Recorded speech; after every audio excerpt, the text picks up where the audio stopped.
Wait a minute.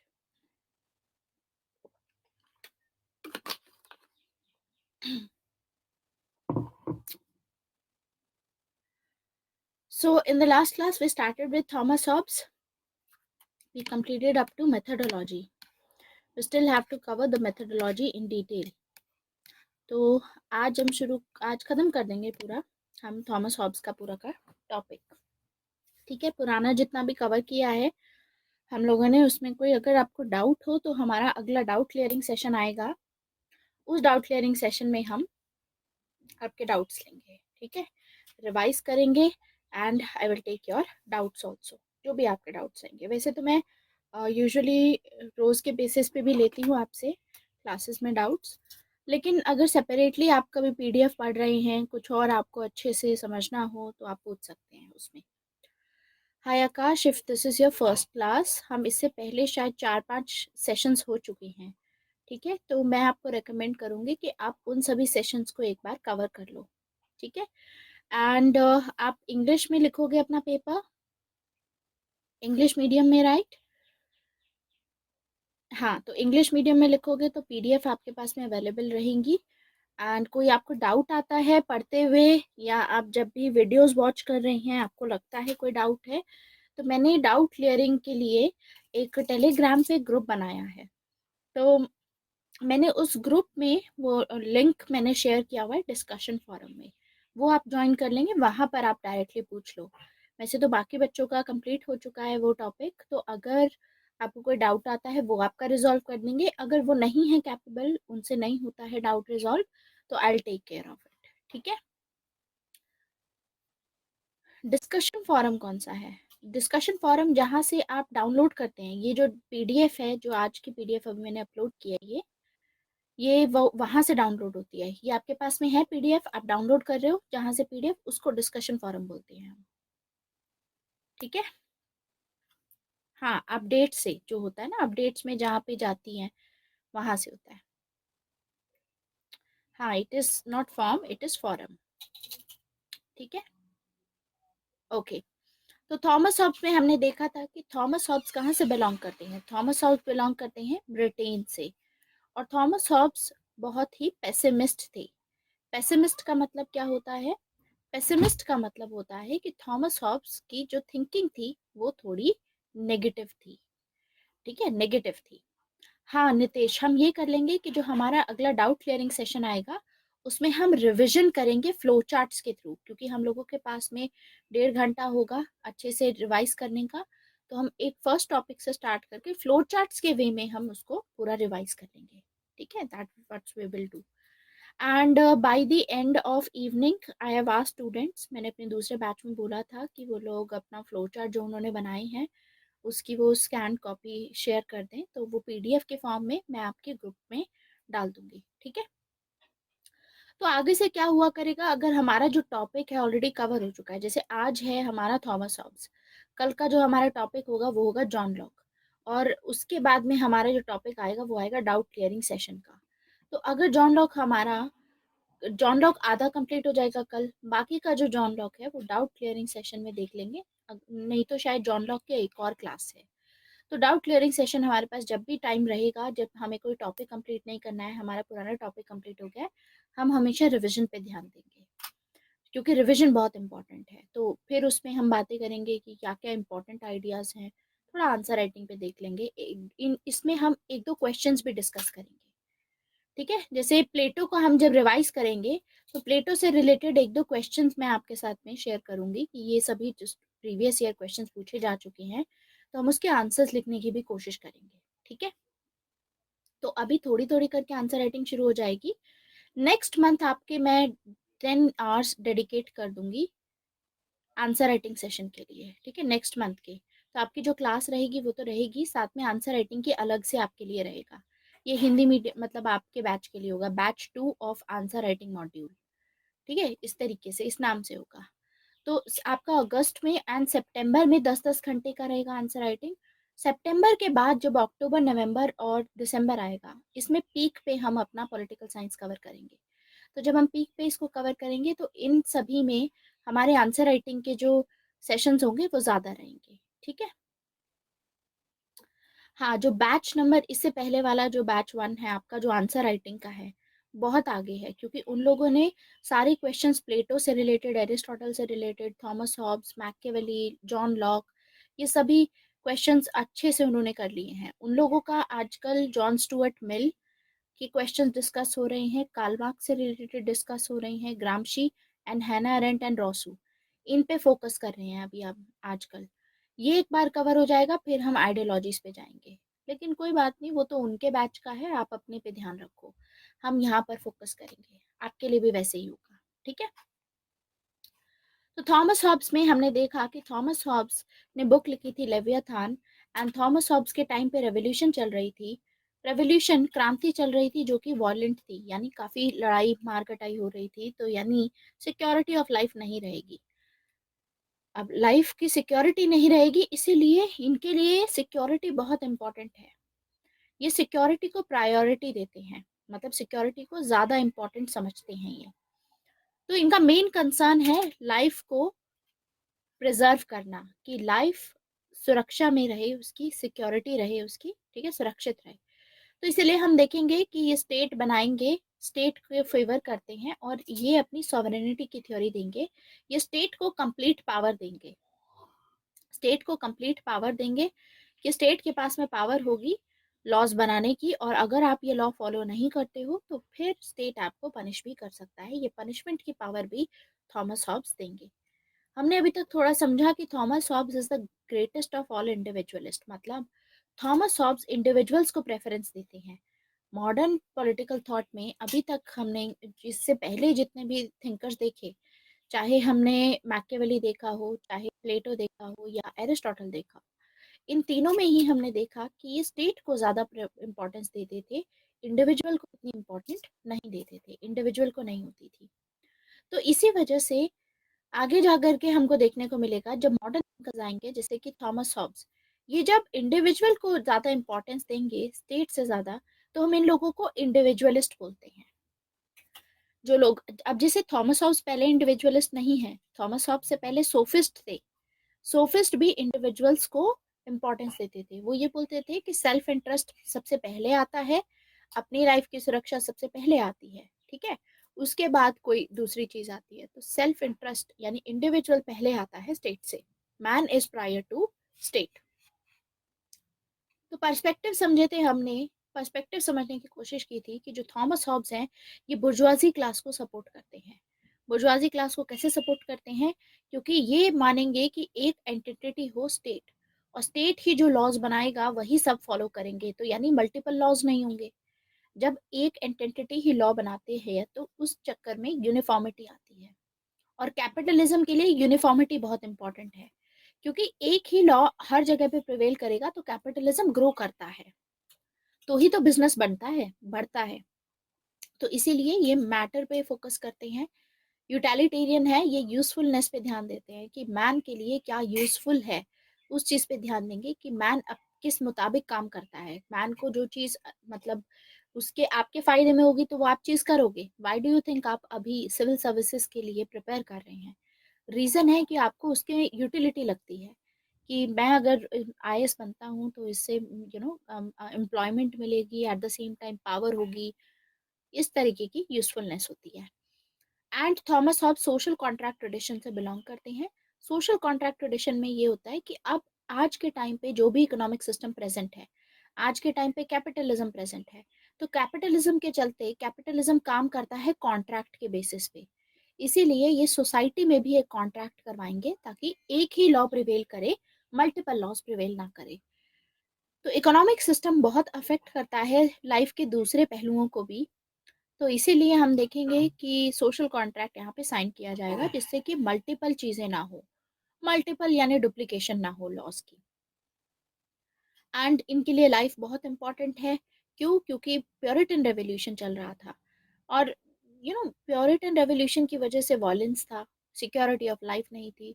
तो ये life को प्रिजर्व करने की बात करते हैं, इज द फर्स्ट थिंकर जो कि अपनी राइट टू लाइफ की थ्योरी देंगे। एंड थॉमस हॉब्स पहले ऐसे थिंकर हैं जो अपनी कंप्लीट थ्योरी देंगे सॉवरेनिटी की। सॉवरेनिटी का मतलब क्या होता है? हमने देखा था, सॉवरेनिटी का मतलब होता है कि सुप्रीम पावर किसके पास में होगी। तो सुप्रीम पावर किसके पास में होगी? ये स्टेट को देंगे पूरी की पूरी पावर। मतलब अब आप ये देखो कि यहाँ पर कौन कौन फाइट कर रहे थे। कैथोलिक्स फाइट कर रहे थे प्रोटेस्टेंट्स के साथ में। कैथोलिक्स वो लोग होते हैं जो रिलीजन फॉलो करते हैं, मतलब रिलीजन का स्टेट के साथ में फाइट हो रही थी। पहले मिडिवल एज में रिलीजन डोमिनेट था, लेकिन अब यहाँ पर फाइट होगी इन दोनों के बीच में। एंड फाइनली जो थॉमस हॉब्स होंगे ये रिलीजन को भी स्टेट के अंडर में डाल देंगे। तो यानी सारी पावर, पहले क्या होता था रिलीजन से मैटर में, पर्सनल स्फीयर में रिलीजन सब कुछ किया करता था, अब ये रिलीजन को भी स्टेट के अंडर में डाल देंगे कि स्टेट जो होगा, स्टेट डिसाइड करेगा रिलीजन के ऊपर भी क्या करना है। ठीक है, स्टेट डिसाइड करेगा। तो ये इसके अंडर आ गया। मैकियावेली ऐसे नहीं करता है। मैकियावेली थोड़ी बहुत सॉवरेनिटी की बात करेंगे, लेकिन एक्सप्लिसिटली नहीं कर रहे हैं। एक्सप्लिसिटली का क्या मतलब होता है? अलग से नहीं बात कर रहे हैं, अलग से बात नहीं कर रहे हैं। उनके आइडियाज में हमको देखने को मिलता है कि मैकियावेली भी सुप्रीम पावर की बात कर रहे हैं, लेकिन डायरेक्टली बोल नहीं रहे हैं अपने कामों में। हमको थॉमस हॉब्स के वर्क में देखने को मिलता है कि वो सॉवरेनिटी की बात करते हैं डायरेक्टली। इसीलिए हम देखेंगे कि थॉमस हॉब्स को इंडिविजुअलिस्ट भी बोला जाता है, साथ साथ एब्सोल्यूटिस्ट भी बोला जाता है। एब्सोल्यूटिस्ट क्यों बोला जाएगा? क्योंकि थॉमस हॉब्स स्टेट को एब्सोल्यूट पावर देंगे कि स्टेट के पास में एब्सोल्यूट पावर होगी, एकदम पूरी की पूरी पावर स्टेट के हाथ में होगी। कोई भी चीज डिसाइड करनी है स्टेट डिसाइड करेगा। सिर्फ एक लिमिटेशन होगी स्टेट पे, वो होगी राइट टू लाइफ की लिमिटेशन, कि लाइफ को प्रिजर्व करना है। अगर स्टेट लाइफ को प्रिजर्व नहीं कर पाया तो फिर लोग स्टेट के अगेंस्ट में रिवोल्ट कर सकते हैं। ये कहना है थॉमस हॉब्स का। अब ये तो पर्सपेक्टिव समझा, हमने दोबारा से रिवाइज किया है। हम इसको पूरी सारी थ्योरीज को जब एक बार पढ़ लेंगे तो आपको ज्यादा अच्छे से क्लैरिटी हो जाएगी कि जो भी बातें की जा रही हैं किस बिना पे की जा रही हैं, किस बेसिस पे की जा रही हैं। तो मेथडोलॉजी मैंने आपको बताया था, इनके मेथडोलॉजी है साइंटिफिक। गैलीलियो एक साइंटिस्ट थे, उनकी जो मेथडोलॉजी थी रेजोल्यूटिव कंपोजिटिव मेथड, उससे ये काफी ज्यादा इन्फ्लुएंस थे थॉमस हॉब्स, इसीलिए ये भी रेजोल्यूटिव कंपोजिटिव मेथड अपना फॉलो करेंगे। इस मेथड से ये सोसाइटी के बहुत ही कॉम्प्लेक्स चीजों को समझने की कोशिश करेंगे। और ये बोलते हैं रेजोल्यूटिव कंपोजिटिव मेथड होता क्या है? गैलीलियो ने किसी भी चीज को समझने के लिए ये बोला कि आप पहले कोई भी कॉम्प्लेक्स चीज है जो आपको समझ में नहीं आ रही है, तो उसको पहले छोटे छोटे पार्ट्स में डिवाइड कर लो। हर एक पार्ट को अच्छे से स्टडी करो। उसके बाद एक पार्ट को दूसरे पार्ट के साथ में रिलेट करके उसको स्टडी करो कि वो दोनों कैसे काम कर रहे हैं। फिर उसके बाद तीसरा पार्ट उसके साथ रिलेट करके करो कि अच्छा अब ये कैसे काम कर रहा है। तो ऐसे ऐसे समझोगे तो आपको पूरी समझ आ जाएगी कि ठीक है, मतलब कि ये कॉम्प्लेक्स जो चीज़ है, सोसाइटी कैसे रन होती है, सोसाइटी में क्या हो रहा है, वो आप अच्छे से समझ पाओगे। ये थॉमस हॉब्स अप्लाई करेंगे। तो किसी भी कॉम्प्लेक्स फिनोमेना को हमको समझना है अगर, तो उसको छोटे एलिमेंटल पार्ट्स में डिवाइड करो और उसको आपस में को रिलेट करके, एक दूसरे के साथ में को रिलेट करके समझ लो उसको। ठीक है, तो मेथडोलॉजी कौन सी फॉलो करते थे थॉमस हॉब्स? रेजोल्यूटिव कंपोजिटिव मेथड। रेजोल्यूटिव कंपोजिटिव मेथड ये फॉलो करते थे। सिमिलरली डिस्कार्टिस भी यही मेथड फॉलो करते थे कि हर एक चीज़ को जो डिस्कार्टिस ने स्पेशली सोसाइटी से रिलेटेड ये चीज़ बोली थी कि अगर आपको इतनी कॉम्प्लेक्स है सोसाइटी, सोसाइटी को समझना है कि सोसाइटी में चीज़ें कैसे होती है, तो आपको उसको ब्रेक डाउन करना होगा अलग अलग पार्ट्स में। सोसाइटी में इकोनॉमिक सिस्टम कैसे काम करता है, सोसाइटी में कल्चर कैसे काम करता है, सोसाइटी में ये जब कैसी वैल्यू सिस्टम है, वो सभी को समझो, आपस में को रिलेट करो, और फिर उसके बाद आपको पूरा समझ में आ जाएगा कि एक्चुअली में सोसाइटी रन कैसे होती है। तो उसी के बेसिस पे थॉमस हॉब्स इस मेथड को अपना करके थॉमस हॉब्स समझने की कोशिश करेंगे ह्यूमन बिहेवियर को। आपको क्या लगता है कि थॉमस हॉब्स ह्यूमन बिहेवियर को क्यों समझने की कोशिश कर रहे हैं? रीजन ये है कि उस टाइम पे रेवोल्यूशन हो रहा था। तो थॉमस हॉब्स चाहते थे कि देखो ये रेवोल्यूशन हो रहा है, इसमें इतनी मार कटाई हो रही है, तो इसको कैसे रोका जाए? क्यों ऐसा है कि ह्यूमंस ऐसे बिहेव कर रहे हैं कि आपस में लड़ रहे हैं? क्योंकि थॉमस हॉब्स चाहते थे security of life. Thomas Hobbes का क्या कहना था? थॉमस हॉब्स चाहते थे कि लाइफ जो है वो सिक्योर रहे। ठीक है, इनका कहना था कि लाइफ अगर सिक्योर रहेगी तभी तो बेहतर है, क्योंकि उस टाइम पे सिक्योरिटी ऑफ लाइफ नहीं थी। तभी तो आगे कैपिटलिज्म ग्रो करेगा। कैसे? देखो, एक कंट्री है जहां पर इंस्टेबिलिटी है, जैसे कि सीरिया का केस लेते हैं इस टाइम पे। सीरिया में सिविल वॉर चल रहा है, इंस्टेबिलिटी है। तो सीरिया की जो इकोनॉमी है, क्या वो ग्रो कर पाएगी?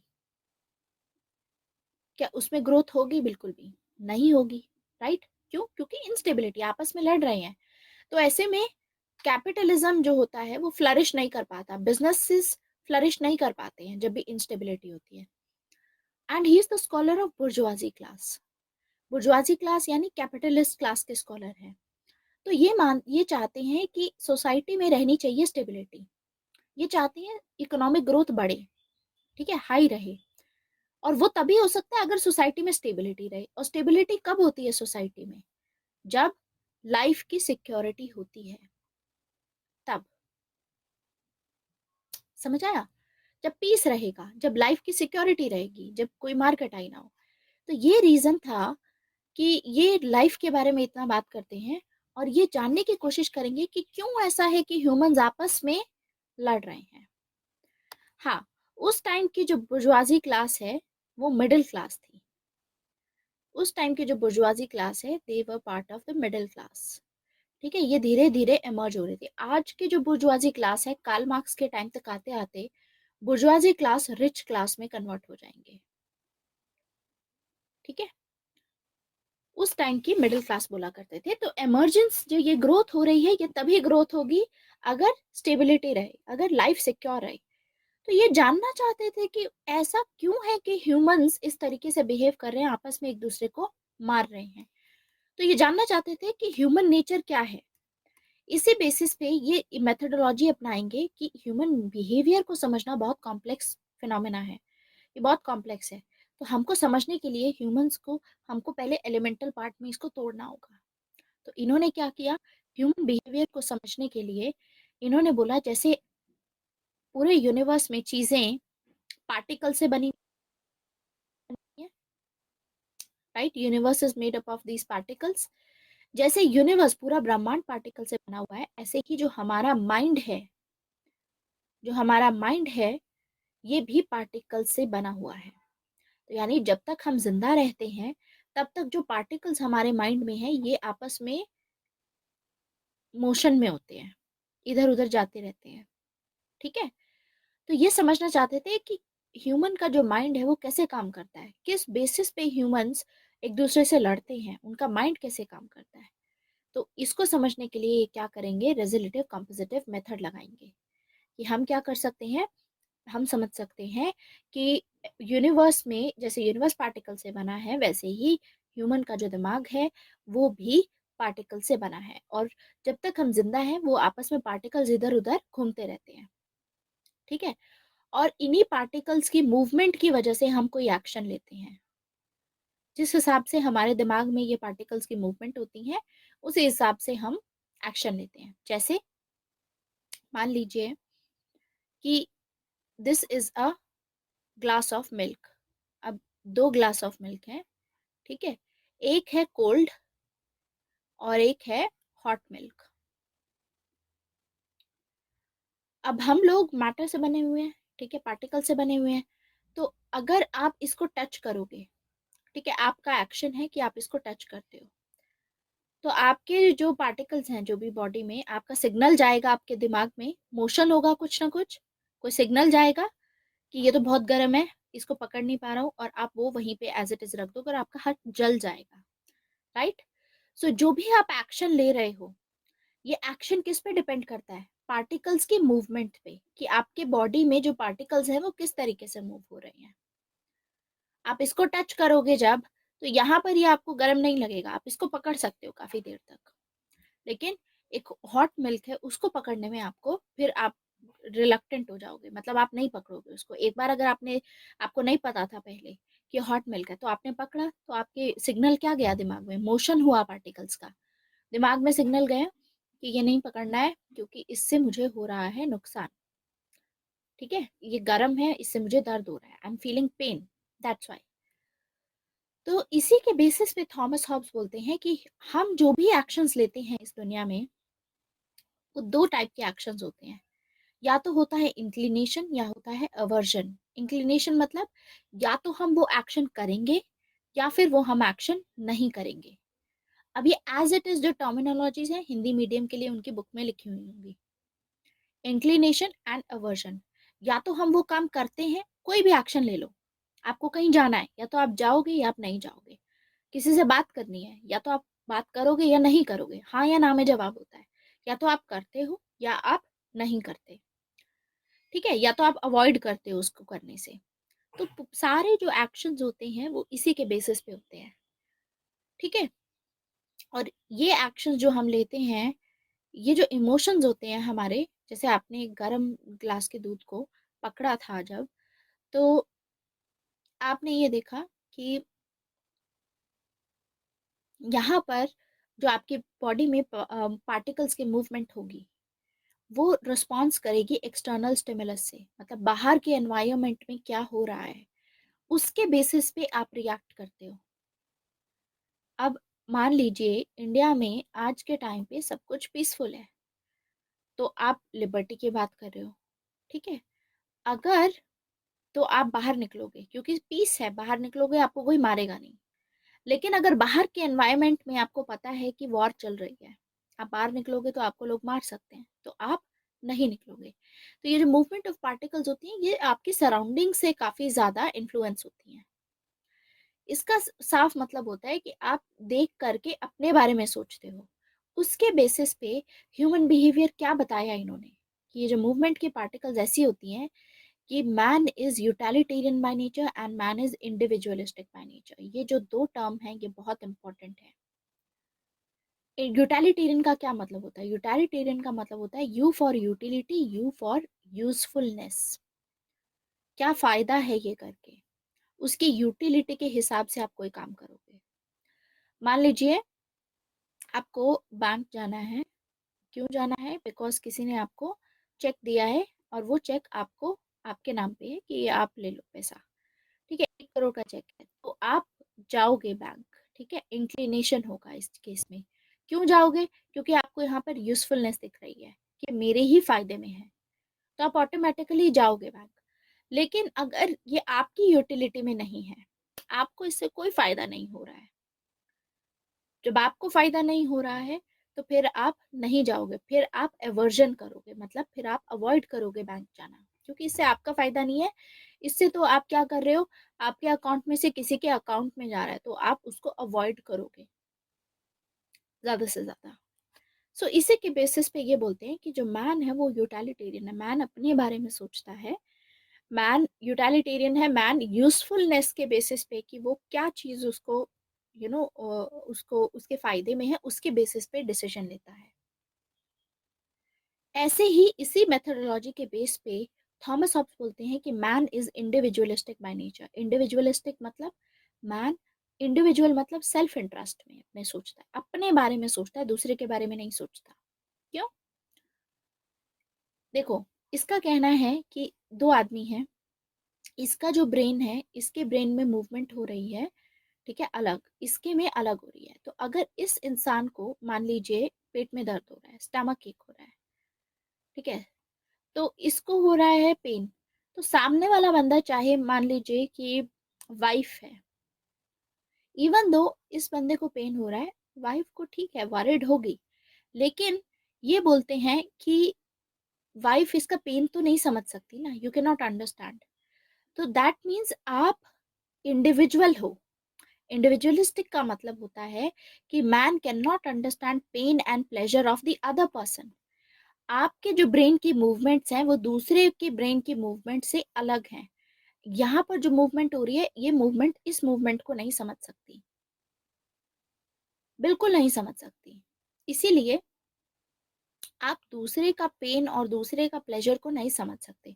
अगर किसी को, सामने वाले को पेन हो रहा है, तो आप उसका पेन नहीं वो कर सकते एक्सपीरियंस। ऐसे ही दूसरे को अगर किसी चीज से खुशी मिल रही है, तो आपको शायद खुशी ना मिले उस चीज से। समझ आया? तो ये होता है इंडिविजुअलिस्टिक बाय नेचर। मतलब मैन सिर्फ अपने बारे में सोचेगा, क्योंकि दूसरे के बारे में तो उसको कुछ समझ ही नहीं आएगा। सामने वाले बंदे को पेट में दर्द हो रहा है, आपका सिबलिंग है, ठीक है, आप वरिड होगे, लेकिन आप एक्सपीरियंस तो नहीं कर सकते ना उसका pain as it is.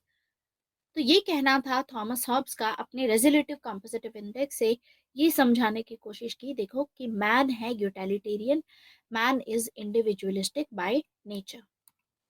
Utilitarian की अप्रोच क्या होती है, अभी मैं दोबारा से बता रही हूँ डिटेल में।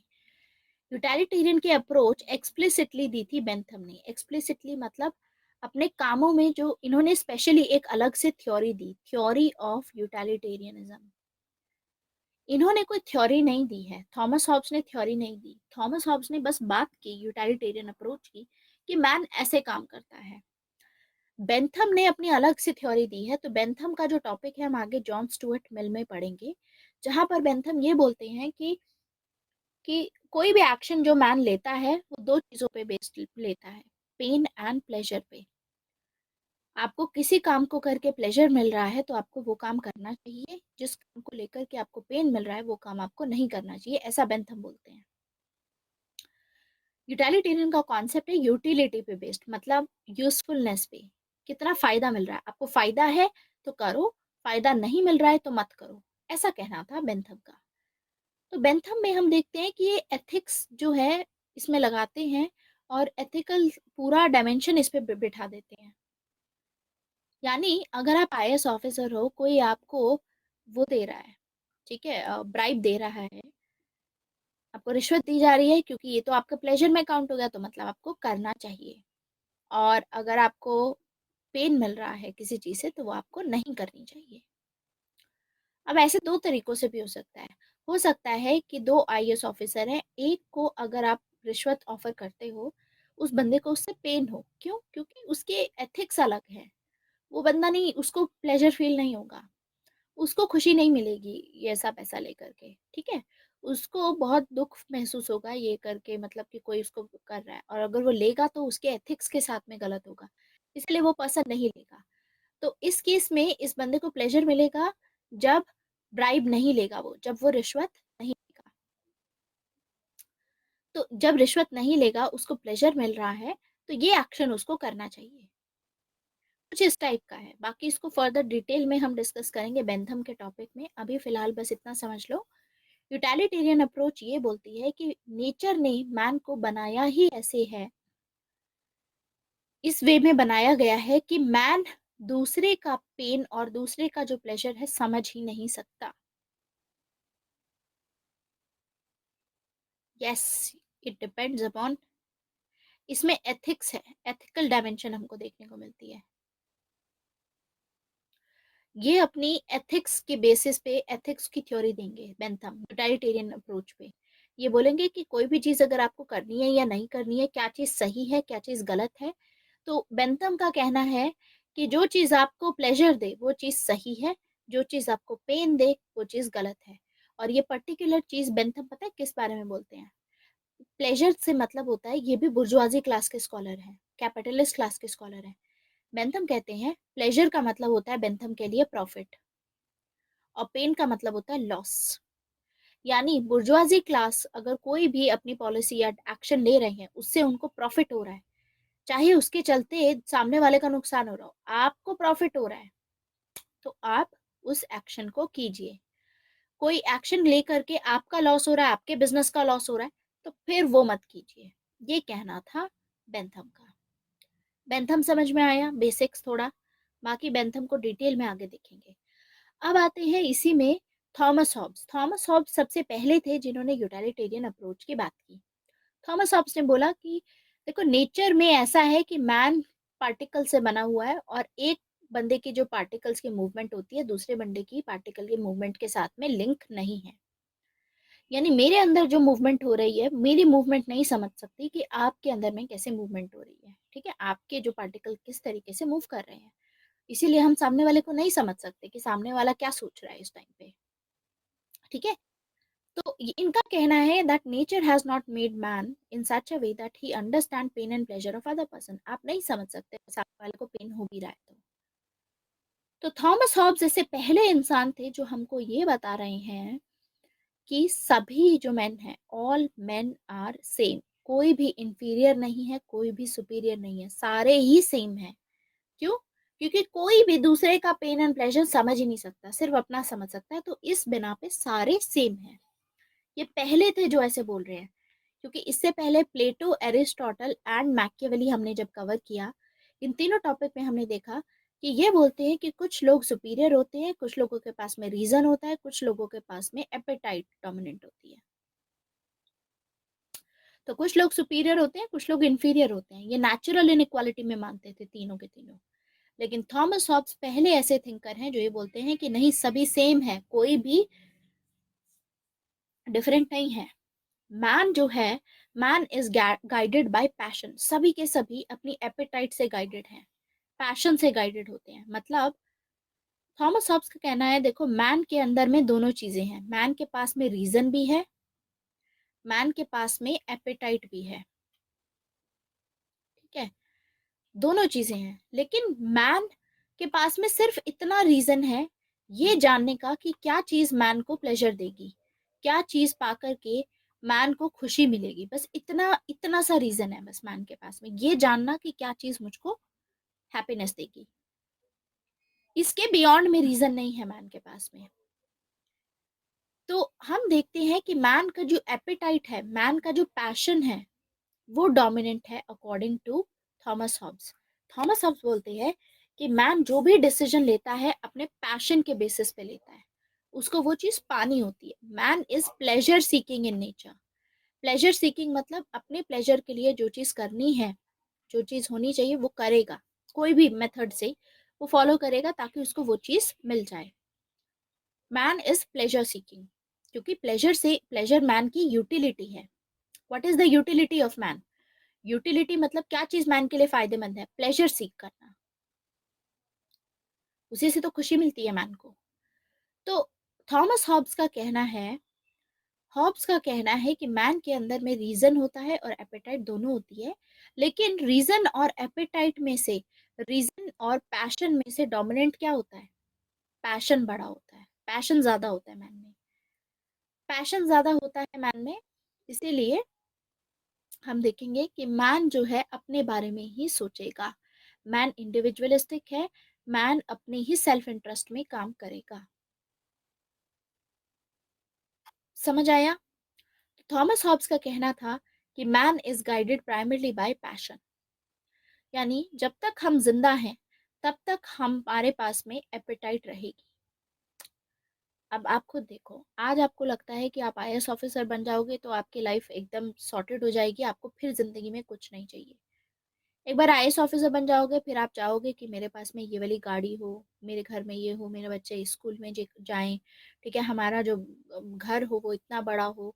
अगर वो घर नहीं होगा तो मेरे को इस टाइप से, हाँ, मेंबर ऑफ पार्लियामेंट, एमएलए बन जाओ, एमएलए बन जाओगे तो सोचोगे एमपी बन जाऊं, एमपी बन जाओगे तो सोचोगे कि प्राइम मिनिस्टर बन जाऊं, प्राइम मिनिस्टर बन जाओगे तो सोचोगे कि प्राइम मिनिस्टर बने रहूं हर साल, हर 5 सालों में। और हो सकता है फिर आगे आप कुछ और चीज डिजायर करो। तो पॉइंट इज कि कोई एंड ही नहीं है इस एपेटाइट का, इसका, ठीक है। तो कभी भी ये डिजायर कंप्लीट ही नहीं होगी, एक के बाद एक के बाद एक आती रहेगी। जब तक हम जिंदा हैं तब तक ये डिजायर्स हमारी खत्म नहीं हो सकती। समझे?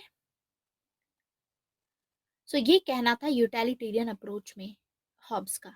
तो मेथडोलॉजी अब हमने समझ ली है। अब हम समझेंगे सोशल कॉन्ट्रैक्ट की tradition.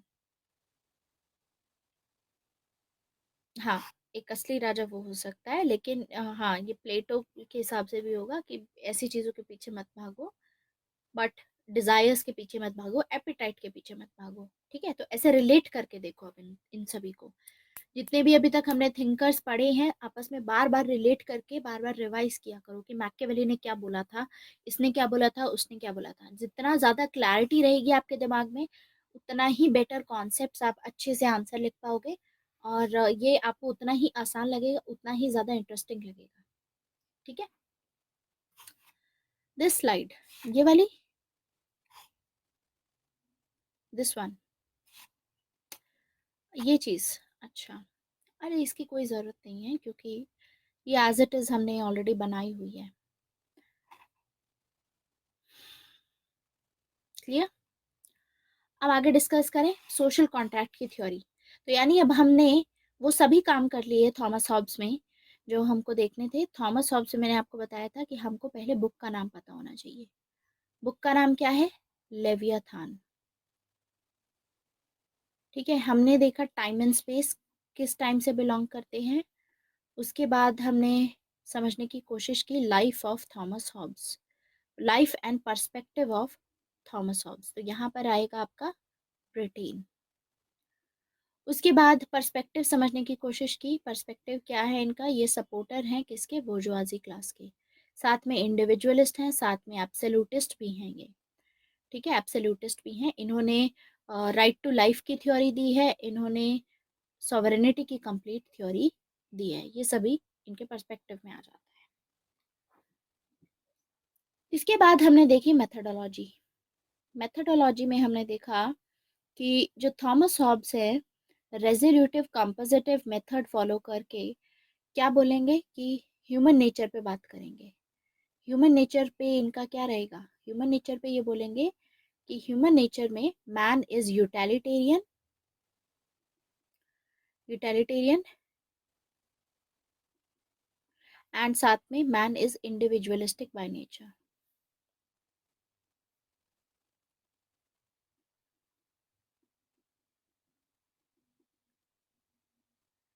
individualistic in nature.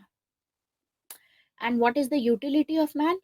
Utility of man is pleasure seeking. Man is power seeking और pleasure seeking. क्योंकि अगर आपके पास में पावर आती है तभी तो आप कोई चीज एंजॉय कर पाओगे. So man in that case is pleasure seeking. हाँ, दैट एपेटाइट यानी पैशन, पैशन इज डोमिनेंट. तो man is guided by passion. ये भी हमने चीज देखी यहाँ पर. साथ ही साथ हमने देखा थॉमस हॉब्स के वर्क में दैट इनके लिए क्या प्रायर है. ये इंडिविजुअलिस्ट हैं. तो इंडिविजुअलिस्ट हैं ये. तो इसमें यहाँ पर लिख सकते हो आप कि man is prior to state. Yes, ठीक है. और हाँ, रीजन अप्लाई करके इन्होंने ओनली फॉर प्लेजर. हाँ, रीजन सिर्फ इतना है मैन के पास में कि बस ये जान सकता है कि क्या प्लेजर किस चीज में मिलेगा इनको. ठीक है, सो इतना समझा. अब नेक्स्ट चीज क्या आती है? नेक्स्ट चीज आती है हमारी थ्योरीज. तो अब हम थ्योरीज शुरू करेंगे. तो थ्योरीज के लिए एक इस तरीके से ये भी बना लेना लाइफ एंड पर्सपेक्टिव में कि प्योरिटन रेवोल्यूशन था. थोड़ी बहुत चीजें इफ यू वांट बना सकते हो. बाकी आप रिविजन जो मेन करोगे कोर, फ्लो चार्ट से भी करो और ऐसे ही इससे भी कर सकते हो जो मैंने बनाई है. ये स्लाइड जो मैंने बनाई है डायरेक्टली इससे भी आप रिवाइज कर सकते हो. इसमें सब चीजें हैं. ओके, तो सोशल कॉन्ट्रैक्ट ट्रेडिशन की बात करते हैं. सोशल कॉन्ट्रैक्ट में क्या था? सबसे पहले थ्योरी आती है थॉमस हॉब्स की theory of social contract. Social contract को समझने के लिए हमको समझना होगा थोड़ा सा इकोनॉमिक सिस्टम पे ध्यान देते हैं कि इकोनॉमिक सिस्टम कैसा था उस टाइम का. इकोनॉमिक सिस्टम स्टार्ट करते हैं शुरू से. शुरू से आप देखो एंशियंट टाइम्स में इकोनॉमिक सिस्टम कैसा था. एंशियंट टाइम्स में एग्रीकल्चर पे बेस्ड था. ठीक है, एग्रीकल्चर पे बेस्ड था सब चीज़ें. तो एग्रीकल्चर पे बेस्ड था उस टाइम पे. एंड हमने देखा कि एंशियंट टाइम्स में जो ग्रीस में था, जैसे कि आइडियलिस्ट थे, प्लेटो थे, एरिस्टोटल थे, सोक्रेटिस थे. ये सभी क्या मानते थे कि स्टेट पहले आता है मैन से. स्टेट पहले आता है इसका मतलब स्टेट नेचुरल है, स्टेट ऑर्गेनिक है. ये हमने देखा था एरिस्टोटल में. क्यों स्टेट नेचुरल है? बिकॉज विदाउट स्टेट मैन जी नहीं सकता. इसीलिए स्टेट की नेसेसिटी है. State is natural. Then medieval times आते हैं उसके बाद, जब रिलीजन डोमिनेंट होगा. तो मेडिवल टाइम्स में मैंने आपको बता ही दिया था पहले कि मेडिवल टाइम में फ्यूडलिज्म पे बेस्ड था. ठीक है, it is based on the work. मतलब ये जो पीस ऑफ लैंड है इस पे आप काम करोगे और इसमें से थोड़ी बहुत प्रोड्यूस आपको मिल जाएगी. ये फ्यूडल लॉर्ड की लैंड है. आप अगर स्लेव हो तो आप इस पे काम करो थोड़ा बहुत और इसमें मिल जाएगी बाकी की प्रोडक्शन फ्यूडल लॉर्ड की. ठीक है, तो वहां पर डिवाइन ओरिजिन ऑफ स्टेट के बारे में बात की गई. डिवाइन ओरिजिन का क्या मतलब है? डिवाइन ओरिजिन का मतलब है कि भगवान ने ये अथॉरिटी दे रखी है राजा को कि राजा सारी चीजें, सारे लॉज बना सकता है. क्योंकि स्टेट किसने बनाया है? भगवान ने बनाया है. और किंग जो है वो भगवान ने ही बिठाया हुआ है वहां पर. King is the representative. King जो है वो भगवान को ही रिप्रेजेंट कर रहे हैं. तो उसके बेसिस पे इस ओरिजिन में हमने देखा कि राजा के पास में एब्सोल्यूट पावर दी गई। हाँ, जैसे कैलिफेट हो गया टर्की में, उस टाइम पे ऐसे ही था, जो राजा थे उनके पास में सारी पावर दे दी जाएगी, क्योंकि इस तरीके से कि भगवान के ही रिप्रेजेंटेशन लाइक अ खलीफा। अब आती है मॉडर्न सोसाइटीज। मॉडर्न एज आती है 15th सेंचुरी के बाद में। तो मॉडर्न वेस्टर्न सोसाइटीज में आपको देखने को मिलेगा कि अब जो इकोनॉमिक सिस्टम है वो हो गया है चेंज। तो इकोनॉमिक सिस्टम में हम देखेंगे, इकोनॉमिक सिस्टम कॉन्ट्रैक्ट, अब जो कैपिटलिज्म आया है जिसमें ट्रेडिंग होती है, जिसमें एक्सपोर्ट इंपोर्ट होता है, तो ये सब किस पे काम करता है? कैपिटलिज्म कॉन्ट्रैक्ट के बेसिस पे काम करता है। आपस में जो बिजनेसमैन होते हैं कॉन्ट्रैक्ट साइन करते हैं, एक सिंगल कॉन्ट्रैक्ट। तो उसी के चलते पूरा का पूरा जो वेस्टर्न सोसाइटीज हैं, कॉन्स्टिट्यूशन पे कॉन्ट्रैक्ट के बेसिस पे सामने उभर के आई। कॉन्स्टिट्यूशन जो हमको दिखता है वो होता है कॉन्ट्रैक्ट डॉक्यूमेंट। आप देखोगे कॉन्ट्रैक्ट डॉक्यूमेंट है हमारा कॉन्स्टिट्यूशन। कॉन्स्टिट्यूशन में प्रियम्बल है, प्रियम्बल में सबसे पहली लाइन लिखी होती है, we the people of India. We the people of India का मतलब क्या है? ये जो कॉन्स्टिट्यूशन है, हमने आपस में ही कॉन्ट्रैक्ट के चलते हमने कॉन्ट्रैक्ट साइन किया हुआ है कि हम अपने आप को ये डॉक्यूमेंट दे रहे हैं, हम ये कॉन्ट्रैक्ट साइन कर रहे हैं कि फंडामेंटल राइट्स होंगे लोगों के, और स्टेट उसमें इंटरफेयर नहीं करेगा, उसमें कुछ रिस्ट्रिक्शंस होंगी, लोगों को ये ड्यूटी फॉलो करनी चाहिए, सरकार ऐसे काम करेगी, सारी चीज़ें कॉन्स्टिट्यूशन में दे रखी हैं। ठीक है।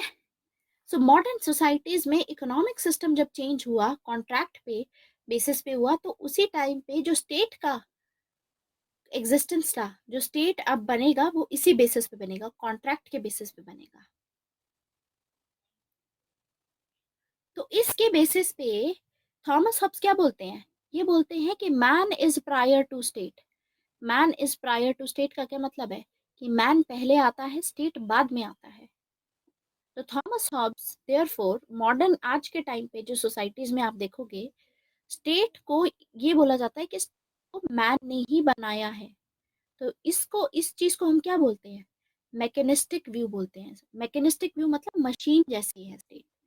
स्टेट मशीन जैसे मैन ने बनाया है अपने लिए, ताकि स्टेट जो है वो सर्व करे, उसकी सारी नीड्स को फुलफिल करे। State is like a machine. ठीक है। तो इसीलिए ये क्या बोलेंगे कि man is prior to state, कि जो स्टेट है वो मैन ने ही बनाया है। State is the product of will of man. Man की अपनी इच्छा पे ही बना है, अपनी उसकी इच्छा थी तभी स्टेट बना है। स्टेट नेचुरल नहीं है, स्टेट को बनाया गया है। स्टेट का मैकेनिस्टिक व्यू लिया है। जैसे एंशियंट टाइम में ऑर्गेनिक व्यू लेते थे, मेडिवियल टाइम में डिवाइन व्यू लेते थे स्टेट का कि भगवान ने किया है, ऐसे ही मॉडर्न टाइम्स में मैकेनिस्टिक व्यू लेंगे, मशीन वाला व्यू लेंगे। तो स्टेट कैसे बना है? इसकी वजह से बना है। तो अपनी थ्योरी ऑफ सोशल कॉन्ट्रैक्ट में जो सोशल कॉन्ट्रैक्ट ट्रेडिशन होता है, सोशल कॉन्ट्रैक्ट में आगे हम बहुत सारे थिंकर्स पढ़ेंगे। इसमें से सबसे मेन जो हमारे लिए रहेंगे, पहले हैं थॉमस हॉब्स, दूसरे जॉन लॉक हैं। जॉन लॉक भी सोशल कॉन्ट्रैक्ट के बारे में बात करेंगे, अगला टॉपिक है हमारा। उसके बाद आएंगे रॉसो। रॉसो भी सोशल कॉन्ट्रैक्ट ट्रेडिशन से बिलोंग करते हैं। तो ये जो तीनों हैं, ये सोशल कॉन्ट्रैक्ट में मानते हैं कि सोशल कॉन्ट्रैक्ट साइन होगा आपस में लोगों के बीच में, और तब सरकार बनेगी, तब स्टेट बनाया जाएगा, कॉन्ट्रैक्ट साइन होगा। ठीक है। तो ये they belong to social contract tradition, they belong to that. ठीक है। तो थॉमस हॉब्स अभी पढ़ रहे हैं, तो अभी फिलहाल सोशल कॉन्ट्रैक्ट की जो थ्योरी होती है उसमें 4 स्टेप याद रखने हैं अभी आपको। इस थ्योरी के होते हैं 4 स्टेप। इसमें पहला स्टेप रहेगा, इसमें 4 स्टेप्स रहेंगे। पहला स्टेप होता है जिसमें पहले स्टेप में ये डिस्क्राइब करेंगे ह्यूमन नेचर को। पहला स्टेप होता है डिस्क्राइब करेंगे, डिस्क्रिप्शन ऑफ ह्यूमन नेचर। बताने की कोशिश करेंगे कि जो आदमी है, ठीक है, उसका नेचर कैसा है, मैन का नेचर कैसा है, उसको डिस्क्राइब करने की कोशिश की जाएगी। और डिस्क्रिप्शन में क्या बोलते हैं, हमने अभी मेथोडोलॉजी में डिस्क्रिप्शन देखा कि मैन, दो चीजों के बारे में बात करते हैं कि man is utilitarian and man is individualistic by nature. मतलब मैन की यूटिलिटी क्या है? प्लेजर सीकिंग है मैन, पावर सीकिंग है मैन, और मैन अपने सेल्फ इंटरेस्ट में सोचता है। ये डिस्क्राइब किया इन्होंने। दूसरा स्टेप आता है स्टेट ऑफ नेचर का। ये अभी बताऊंगी स्टेट ऑफ नेचर क्या होता है, स्टेट ऑफ नेचर। तीसरा स्टेप आता है जब कॉन्ट्रैक्ट साइन होगा लोगों के बीच में। और फोर्थ स्टेप आएगा कि ये कॉन्ट्रैक्ट अब साइन हो चुका है, तो as a result of this contract अब आउटकम्स क्या होंगे, फाइनली अब सोसाइटी में क्या होगा। अब ये कॉन्ट्रैक्ट साइन हो चुका है, तो what will be the outcome of this contract. तो सोशल कॉन्ट्रैक्ट में ये चार चीजें हैं, स्टेप बाय स्टेप हम कवर करेंगे। तो पहला होता है description of human nature. Human nature में हम देखते हैं कि मैन जो है यूटिलिटेरियन है, man is individualistic in nature. Utility क्या है मैन की? मैन प्लेजर सीक करता है, पावर सीक करता है। आपके पास में पावर है तो आप कुछ भी पा सकते हो, आपको प्लेजर मिलेगा। पावर अगर आपके पास में है तो आपको प्लेजर मिलेगा। तो इसीलिए एक आदमी की अगर आप जिंदगी देखोगे तो कॉन्टिन्यूसली अपनी पूरी लाइफ में ही सर्च फॉर पावर, एक पावर के बाद दूसरी पावर के लिए सर्च करता है। और ये पावर की जो खोज है जो वो करता रहता है, वो डेथ के साथ में ही एंड होती है। कैसे? आपने मान लीजिए अभी आप एक स्टूडेंट हैं, ठीक है, आपको चाहिए आईफोन, ठीक है, तो अभी आप किसकी चीज के पीछे भागोगे? इकोनॉमिक पावर के बीच में। आप चाहोगे कि मेरे पास में कैसे भी इकोनॉमिक पावर आ जाए। क्यों? क्योंकि अगर पैसा है आपके पास तो आईफोन खरीद लोगे। एक बार ये हो गया आपका, तो आगे आप कुछ और चीज के लिए डिमांड करो, और ज्यादा पैसे की, और ज्यादा पावर की। तो पावर एक एक लेवल के पावर के बाद दूसरा आप हमेशा डिजायर करोगे ही करोगे। ह्यूमन नेचर है ही ऐसा। ये तब तक खत्म नहीं होता जब तक हमारी डेथ नहीं हो रही है, यानी पूरी लाइफ लॉन्ग चलता रहेगा ये कहना था थॉमस हॉब्स का। तो अपने सोशल कॉन्ट्रैक्ट के ट्रेडिशन में थॉमस हॉब्स ये चार स्टेप्स बताते हैं, एक एक करके हम इसको डिस्कस करेंगे। हाँ, जैसे बुद्धा ने भी सेम यही बोला था कि डिजायर्स कभी भी नहीं खत्म होती, और इस वर्ल्ड में जो सफरिंग्स का कारण क्या है? डिजायर्स। डिजायर्स हैं। लोग क्यों सफर करते हैं? क्योंकि लोगों के डिजायर हैं। अगर आप अपनी डिजायर पे ही कंट्रोल कर लोगे तो फिर आपको बुरा भी नहीं लगेगा, आप हमेशा खुश रहोगे। तो पहला स्टेप हम ऑलरेडी कवर कर चुके हैं इसका, ह्यूमन नेचर का, जिसमें हमने देखा कि थॉमस हॉब्स बोलते हैं मैन यूटिलिटेरियन है, मैन इंडिविजुअलिस्टिक है। अब आते हैं सेकंड पे, state of nature. State of nature क्या है? स्टेट ऑफ नेचर एक हाइपोथेटिकल कॉन्सेप्ट है। हाइपोथेटिकल कॉन्सेप्ट मतलब स्टेट ऑफ नेचर एक इमेजिनेटिव कॉन्सेप्ट है, इमेजिनेशन है। इमेजिनेशन करो, यू हैव टू इमेजिन कि एक ऐसा स्टेट है जहां पर कॉमन अथॉरिटी नहीं है। कॉमन अथॉरिटी का क्या मतलब होता है? जहां पर कोई गवर्नमेंट नहीं है, there is absence of common authority, ये एब्सेंट है। स्टेट ऑफ नेचर एक ऐसा स्टेट जहां पर कोई अथॉरिटी ही नहीं है, कोई रेगुलेटिंग एजेंसी नहीं है, कोई रेगुलेशन करने वाला नहीं है। जैसे आज के टाइम पे इंडिया में तो रेगुलेशन करने वाली गवर्नमेंट है, ठीक है, लेकिन मान लो कोई गवर्नमेंट है ही नहीं, लोग अपने मुताबिक जी रहे हैं। तो अगर लोग अपने मुताबिक जी रहे हैं तो थॉमस हॉब्स का कहना है इस सिचुएशन में एनार्की होगी। This is the state of anarchy. Anarchy का क्या मतलब होता है? एनार्की का मतलब होता है साफ साफ सीधा मतलब, एनार्की कहीं पे भी अगर आपको वर्ड दिख जाए अब से पॉलिटिकल साइंस में, एनार्की का मतलब होता है एब्सेंस ऑफ कॉमन अथॉरिटी, कि कोई कॉमन अथॉरिटी नहीं है, कोई रेगुलेटिंग एजेंसी नहीं है, ठीक है। तो इसकी वजह से एनार्की का मतलब होता है केओस होता है, मतलब पता ही नहीं चलता कि क्या फॉलो करना है क्या नहीं फॉलो करना है, क्योंकि लोग अपने हिसाब से अपना कुछ फॉलो करेंगे, ठीक है। There is absence of state, that's what we see in this state of nature. तो यानी गवर्नमेंट नहीं है, स्टेट मतलब कुछ भी नहीं है, एक ऐसा वर्ल्ड इमेजिन करो जहां पर कोई रेगुलेट करने वाला ही नहीं है। अब यहाँ पर चार लोग हैं, ठीक है, एक आकाश है, मानसी है, देन रजत है, एंड देन नितेश है, ठीक है। ये चार लोग हैं इस वर्ल्ड में, इस सोसाइटी में चार लोग हैं। अब क्या होगा? अब ये ह्यूमंस हैं, ठीक है, सभी ह्यूमंस हैं। तो ह्यूमंस के हिसाब से थॉमस हॉब्स क्या बोलते हैं कि हर कोई इंडिविजुअलिस्टिक है, मैन इज इंडिविजुअलिस्टिक, सब अपने बारे में सोच रहे हैं यहाँ पर। मानसी अपने बारे में सोचेंगी, सब अपने बारे में सोच रहे हैं। एंड ये है यूटिलिटेरियन, मतलब ये प्लेजर सीख करने की कोशिश करेंगे। इनको ये पता है कि ये चीज़ से मुझको खुशी मिल जाएगी, तो वो उसके पीछे भागेंगे, पैशन के पीछे भागेंगे, अपने डिजायर्स को पूरा करने की कोशिश करेंगे। तो इस चक्कर में मान लीजिए कि इस वर्ल्ड में एक ही आइसक्रीम है, ठीक है, एक ही आइसक्रीम है, सभी को आइसक्रीम खानी है बिकॉज दे हैव हर्ड कि आइसक्रीम इज वेरी टेस्टी। अब एक ही आइसक्रीम बची है, तो हर कोई चाहेगा इस एक आइसक्रीम को खाना, ठीक है। मान लीजिए आकाश चाहते हैं कि मैं इस आइसक्रीम को खाऊं, तो आकाश ने क्या किया? अब आकाश ने कोशिश की, आकाश को एक चीज पता है कि मैं ये आइसक्रीम तब खा सकता हूँ अगर मेरे पास पावर आ जाए, क्योंकि अगर मैं पावरफुल हो गया सबसे, तो सब मुझसे डरेंगे और फाइनली ये आइसक्रीम मेरे पास आ जाएगी। I will have the pleasure of this, ठीक है।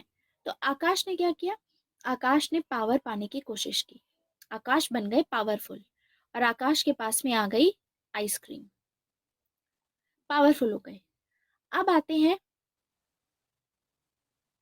मानसी और नितेश एंड रजत, इन तीनों की बात करते हैं। जैसे ही आकाश के पास में, आकाश पावरफुल हो गए, इनके पास में आ गई पावर, ठीक है। अब मानसी और ये सभी, ये क्या होंगे? How they will feel powerless, इनके हाथ से पावर चली गई। ये लोगों को लगेगा कि हम तो पावरलेस है, हम तो एंजॉय नहीं कर सकते आइसक्रीम को। तो जब लोग पावरलेस फील करते हैं, तो इनमें से लोग फिर आकाश के, कि आकाश, आकाश के लिए कोई कॉन्स्पिरेसी करेंगे कि आकाश को कैसे भी करके मार दिया जाए, ठीक है, कंस्पायर करेंगे। तो लेट्स से कि मानसी ने कंस्पायर किया कि इसके पास में पावर है, अगर ये पावर मैं आकाश को मार दूंगी तो मैं पावरफुल बन जाऊंगी, ठीक है। तो आकाश को मार दिया गया, मानसी ने मार दिया, और अब इनके पास में आ गई आइसक्रीम, अब ये पावरफुल है। अब इस केस में रजत और नितेश भी पावरलेस फील करेंगे, तो अब ये भी कंस्पायर करने की कोशिश करेंगे। आकाश तो चले गए, अब मानसी हैं, तो अब ये कंस्पायर करेंगे, कैसे भी आइसक्रीम हथियाने की कोशिश करेंगे। तो अब सपोज रजत ने हैज किल्ड मानसी, सो इस केस में रजत के पास आ गई आइसक्रीम, एंड ऐसे ही नितेश के पास आ गई, फिर फर्दर इन्होंने इसको मार दिया। तो पॉइंट इज कि चीज को लेने के लिए आप पावर सीकिंग है एनिमल, आप अपने प्लेजर पे ध्यान देते हैं, उसके लिए आप दूसरों से लड़ेंगे, ठीक है। आप, there is no security of life, that means यहाँ पे क्या हो रहा है? आकाश की पहले डेथ हुई, फिर मानसी और ये सब हुआ, तो there is no security of life. और क्या देख रहे हैं हम यहाँ पे? We are seeing constant struggle for power, एक दूसरे से जो लड़ रहे हैं, पावर स्ट्रगल हो रहा है यहाँ पे, कांस्टेंट स्ट्रगल फॉर पावर। जिसके हाथ में पावर आएगी उस इंसान को आइसक्रीम मिल जाएगी, तो आपस में पावर के लिए लड़ रहे हैं। तो ऐसी सिचुएशन जहां पर कोई सिक्योरिटी ऑफ लाइफ नहीं होती, ये जो स्टेट ऑफ नेचर है, it is the state of war. यहाँ पर आपस में लड़ाइयाँ होती रहेंगी, स्टेट ऑफ वॉर, और यहाँ पर कोई भी सिक्योरिटी ऑफ लाइफ नहीं होगी। तो अगर लाइफ ही सिक्योर नहीं है, तो फिर स्टेबिलिटी नहीं होगी सोसाइटी में। स्टेबिलिटी नहीं होगी तो बुर्जुआजी क्लास का फायदा नहीं होगा। बुर्जुआजी क्लास ग्रो कैसे करेगी? इकोनॉमी ग्रो कैसे करेगी? इकोनॉमी ग्रो नहीं करेगी तो स्टेट कैसे वो बनेगा, आपका ग्रेट नेशन कैसे बनेगा, ठीक है। तो इसीलिए अपने सोशल कॉन्ट्रैक्ट के ट्रेडिशन में थॉमस हॉब्स ने डिस्कस किया स्टेट ऑफ नेचर, कि ये एक हाइपोथेटिकल कॉन्सेप्ट है, जिसमें ये बोलते हैं कि जो मैन की लाइफ होती है ऐसी सिचुएशन में, स्टेट ऑफ नेचर में, वो नेस्टी होती है, बहुत ही खराब लाइफ होती है, पुअर लाइफ होती है मैन की, ब्रूटिश होती है, और बहुत ही शॉर्ट लाइफ होती है, मतलब एकदम खराब। सभी का मतलब यही है कि मैन की लाइफ बहुत शॉर्ट होगी, ज्यादा दिनों तक जिंदा नहीं रह पाएगा ऐसे स्टेट ऑफ नेचर में, जब कोई गवर्नमेंट नहीं होती। तो ये क्यों बता रहे हैं हमें स्टेट ऑफ नेचर के बारे में? क्योंकि ये हमें बोल रहे हैं कि अगर कोई कॉमन अथॉरिटी होगी तो एटलीस्ट स्टेबिलिटी रहेगी सोसाइटी में, तो आपकी लाइफ सिक्योर रहेगी। समझ आए? सो इसीलिए स्टेट ऑफ नेचर के बारे में बात की।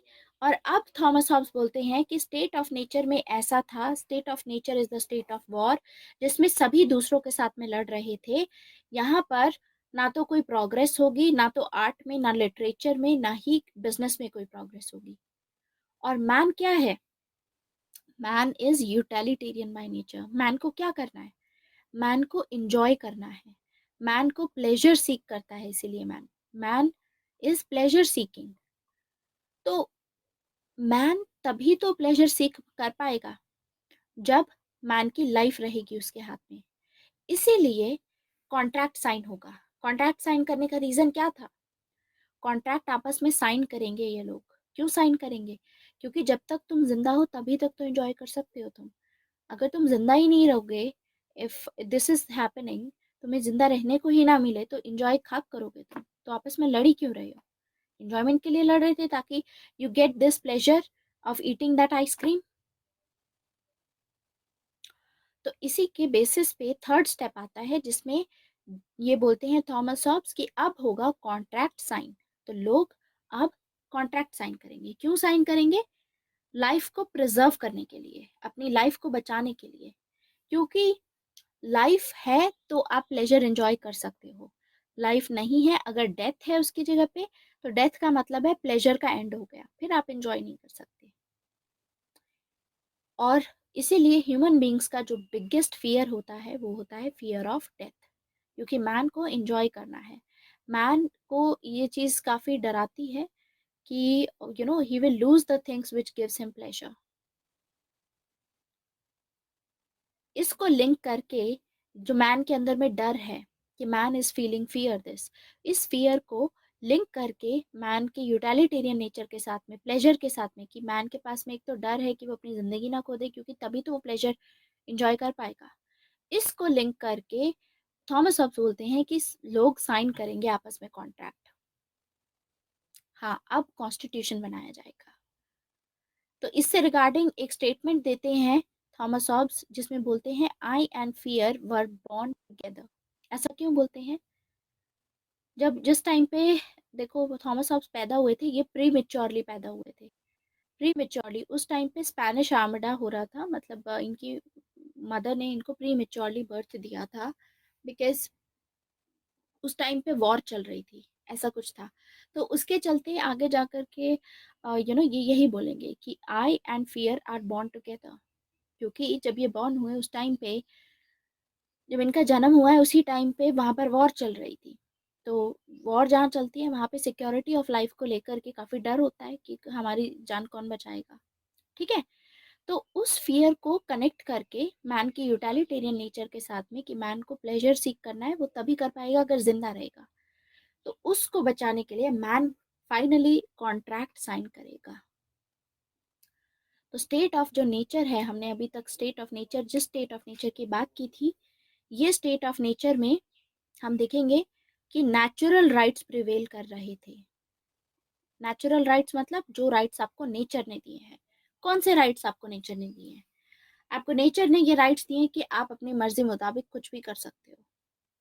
सोसाइटी ने नहीं दिए। नेचुरल राइट्स का मतलब होता है, आप अगर कहीं जाना चाहते हो तो आप वहां जा सकते हो, आप कुछ खाना चाहते हो आप वो खा सकते हो। These are some of the natural rights. तो स्टेट ऑफ नेचर है जहाँ पर नेचुरल राइट्स प्रिवेल कर रहे थे, क्योंकि वहां पर कोई कॉमन अथॉरिटी नहीं थी आपको कुछ भी बोलने के लिए। आप अपनी मर्जी मुताबिक सब कुछ करते थे। और आपकी मर्जी क्या थी? प्लेजर सीख करना, आपको आइसक्रीम खानी थी। तो नेचुरल राइट्स थे। तो थॉमस हॉब्स ने एक बात बोली कि जब भी नेचुरल राइट्स प्रिवेल करते हैं, अगर हम राइट्स की बात करते हैं, जहाँ पर भी राइट्स प्रिवेल करते हैं वहाँ पर कभी भी स्टेबिलिटी नहीं होती। क्योंकि नेचुरल राइट्स मैन के यही है कि मैन पावर सीकिंग है, मैन प्लेजर सीकिंग है, कांस्टेंट स्ट्रगल होगा मैन का, इसी वजह से स्टेबिलिटी नहीं होगी। तो जब कॉन्ट्रैक्ट साइन करेंगे तो हम देखेंगे कॉन्ट्रैक्ट साइनिंग में कि लोग अपने सारे राइट्स, ये जो सभी नेचुरल राइट्स की मैं बात कर रही हूँ, सभी राइट्स कॉन्ट्रैक्ट साइन करके स्टेट बनाएंगे। स्टेट को क्रिएट करेंगे जो कि गवर्न करेगा इन लोगों को, जो कि इन पे ध्यान रखेगा, रेगुलेशन का काम करेगा कि कोई गलत काम ना करे, कोई किसी को मारे ना। ठीक है। तो स्टेट बनाएंगे for the preservation of life, ताकि लाइफ को बचाया जा सके। तो स्टेट बना दिया अब हम लोगों ने। नेचुरल राइट्स अब सारे ट्रांसफर किए जाएंगे स्टेट को। मतलब जो आपके पास में पहले स्टेट ऑफ नेचर में राइट्स थे कि आप कहीं पे भी जा सकते थे, अब वो सारे आप ट्रांसफ़र करोगे स्टेट को। स्टेट उस पे रूल बनाएगा कि क्या करना चाहिए, और आपको वो रूल फॉलो करना पड़ेगा, और लोग वो रूल फॉलो करेंगे भी। क्यों? अपनी लाइफ को प्रिजर्व करने के लिए, क्योंकि उनको पता है कि जो स्टेट है बनाया ही इसलिए गया है हमारी सुरक्षा के लिए। That's why. तो हमने देखा, कॉन्ट्रैक्ट समझ में आया। कॉन्ट्रैक्ट में क्या होगा, साइन करेंगे, क्यों साइन करेंगे ये भी देख लिया। ठीक है, लेट्स टेक 2 मिनट्स ब्रेक, उसके बाद हम कंटिन्यू करेंगे इसको।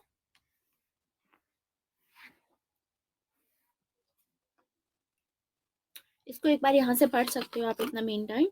If you want to discuss it you can discuss it. 2 minute का ब्रेक लेते हैं। I am just coming.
चल रही है।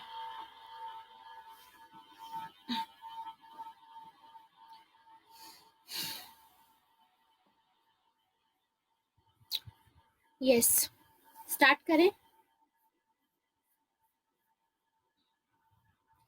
ओके, तो अभी हमने डिस्कस किया ह्यूमन नेचर, फिर हमने देखा स्टेट ऑफ नेचर, कॉन्ट्रैक्ट हमने देखा। अब हम पढ़ेंगे आउटकम्स ऑफ द कॉन्ट्रैक्ट क्या होंगे। आउटकम्स मतलब कि कॉन्ट्रैक्ट साइन करने के बाद में अब क्या होगा, कॉन्ट्रैक्ट में है क्या, what is this contract all about. ये जो कॉन्ट्रैक्ट हम साइन कर रहे हैं, जो भी ह्यूमन साइन कर रहे हैं, this is a contract of all with all. यानी अगर मानसी ये कॉन्ट्रैक्ट साइन कर रही हैं तो ये मानसी कॉन्ट्रैक्ट साइन कर रही हैं आकाश के साथ में भी, तेज के साथ में भी, एंड रजत के साथ में, सभी के साथ में। ऐसी आकाश भी सभी के साथ में आपस में कॉन्ट्रैक्ट साइन करेंगे, क्योंकि कोई भी एक दूसरे को ट्रस्ट नहीं करता है, ठीक है। इसीलिए सारे क्या करेंगे, एक दूसरे के साथ में मिलकर के कॉन्ट्रैक्ट साइन करेंगे, ताकि अगर किसी एक का भी अगर कॉन्ट्रैक्ट आप वो करते हो, मतलब उसका अगर ट्रस्ट तोड़ते हो, तो सामने वाला गारंटी की उसमें एक्ट करेगा और पनिशमेंट सभी मिलकर के उस इंसान को देंगे, समझ गए। तो it is a contract of all with all. तो यानी हर कोई इसमें गारंटी के तौर पे सिक्योर करेगा दूसरे के राइट्स को, कि हाँ भाई मैं आपके राइट्स की गारंटी ले रहा हूँ, कि आपकी लाइफ की गारंटी है कि आपकी लाइफ को कोई कुछ नहीं करेगा। तो यहाँ पर क्या होगा, यहाँ पर जो भी नेचुरल राइट्स हमने देखे थे स्टेट ऑफ नेचर में, वो सभी राइट्स ट्रांसफर होंगे। अब वो सारे राइट्स जो पहले मैन के पास में थे, अब वो ट्रांसफर किसको किए जाएंगे, स्टेट को ट्रांसफर कर दिए जाएंगे।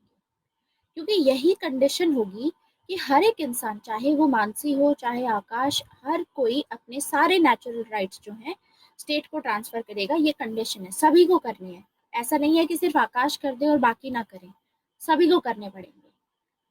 एंड फाइनली हम देखेंगे कि स्टेट को क्रिएट किया जाएगा। तो जो स्टेट है, state is the third party, state is the third party, third party है स्टेट।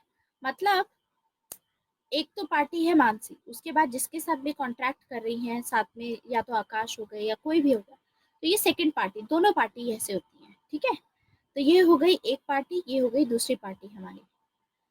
तो स्टेट जो बन करके अब सामने आई है, थर्ड पार्टी है ये। और स्टेट सॉवरेन होगा, सॉवरेन मतलब स्टेट के पास में सुप्रीम पावर होगी, और किसी के पास में अब पावर नहीं है। सारी पावर किसको ट्रांसफर कर दी, स्टेट को ट्रांसफर कर दी। लेकिन इसमें सिर्फ एक ही लिमिटेशन रहेगी, इसमें एक ही एक्सेप्शन रहेगा। एक्सेप्शन क्या होगा, राइट टू लाइफ का। मतलब स्टेट के पास में सिवाय राइट टू लाइफ के बाकी सभी राइट्स हमने ट्रांसफर कर दिए। क्यों राइट टू लाइफ पे, क्यों, क्योंकि राइट टू लाइफ जो है वो इनएलिएनेबल राइट है। इनएलिएनेबल का क्या मतलब है, मतलब आप सेपरेट नहीं कर सकते हो, इसका मतलब है इनसेपरेबल।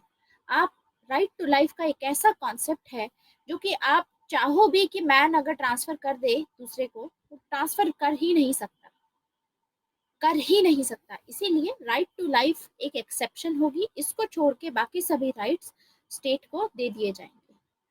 और ये ऑब्लिगेशन होगी स्टेट पे कि स्टेट को राइट टू लाइफ मेंटेन करके रखना होगा सभी का।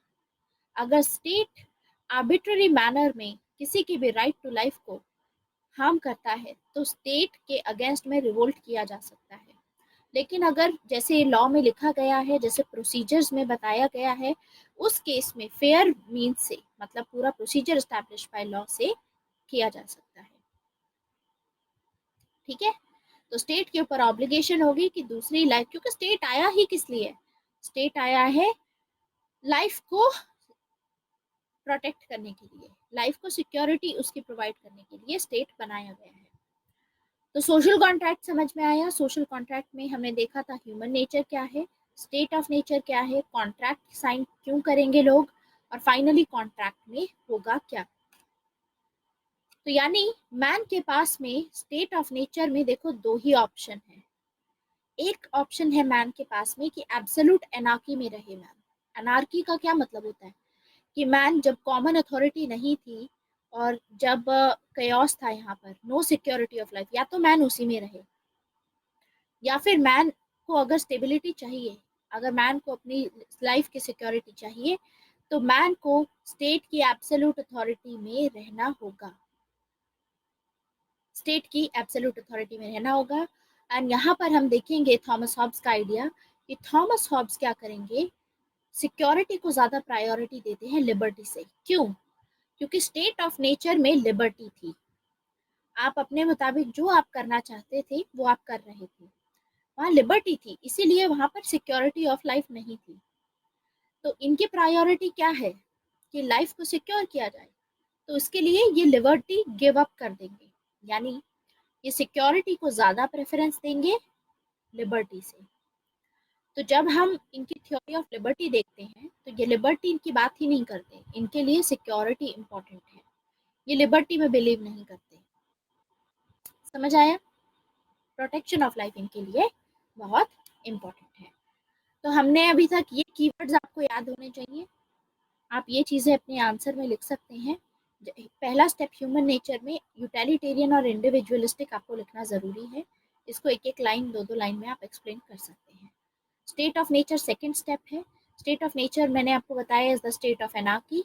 ये एक हाइपोथेटिकल सिचुएशन है, इमेजिन करके बनाई है, जब कोई कॉमन गवर्नमेंट नहीं थी, कोई कॉमन अथॉरिटी नहीं थी। इसमें क्या हो रहा था, सभी आपस में लड़ रहे थे, तो it is the constant struggle for power. State of nature में लिबर्टी तो एब्सोल्यूट थी, लेकिन सिक्योरिटी नहीं थी बिल्कुल भी। फिर हम देखते हैं कॉन्ट्रैक्ट साइन होगा, क्योंकि मैन वांट्स टू एंजॉय, और वो तभी कर सकता है जब सिक्योरिटी ऑफ लाइफ हो, लाइफ होगी तभी तो एंजॉय कर पाएगा। फिर हमने देखा आउटकम ऑफ कॉन्ट्रैक्ट। तो ये थी थॉमस हॉब्स की थ्योरी ऑफ सोशल कॉन्ट्रैक्ट। अब इसका क्रिटिकल इवैल्यूएशन करते हैं। सबसे पहले कुछ स्कॉलर्स ये बोलते हैं कि थॉमस हॉब्स ने जो ह्यूमन नेचर को डिस्क्राइब किया है, नेगेटिव डिस्क्रिप्शन है ये ह्यूमन नेचर का, कि मैन सिर्फ अपने बारे में सोचता है। ये लोग बोलते हैं कि उस टाइम पे जो इंग्लैंड में सिचुएशंस प्रिवेल कर रही थी, उस टाइम पे जो भी सिचुएशंस थी इंग्लैंड में, उससे काफ़ी इन्फ्लुएंस थे ये। तो इन्होंने सिर्फ एक ही साइडेड व्यू लिया है ह्यूमन नेचर का, सिर्फ नेगेटिव व्यू दिखाया है इन्होंने ह्यूमन नेचर का, पॉजिटिव व्यू तो नहीं दिखाया। क्योंकि ह्यूमन नेचर में तो ये भी होता है कि ह्यूमन दूसरे की हेल्प भी तो करते हैं, ठीक है, उसकी हेल्प भी तो करते हैं।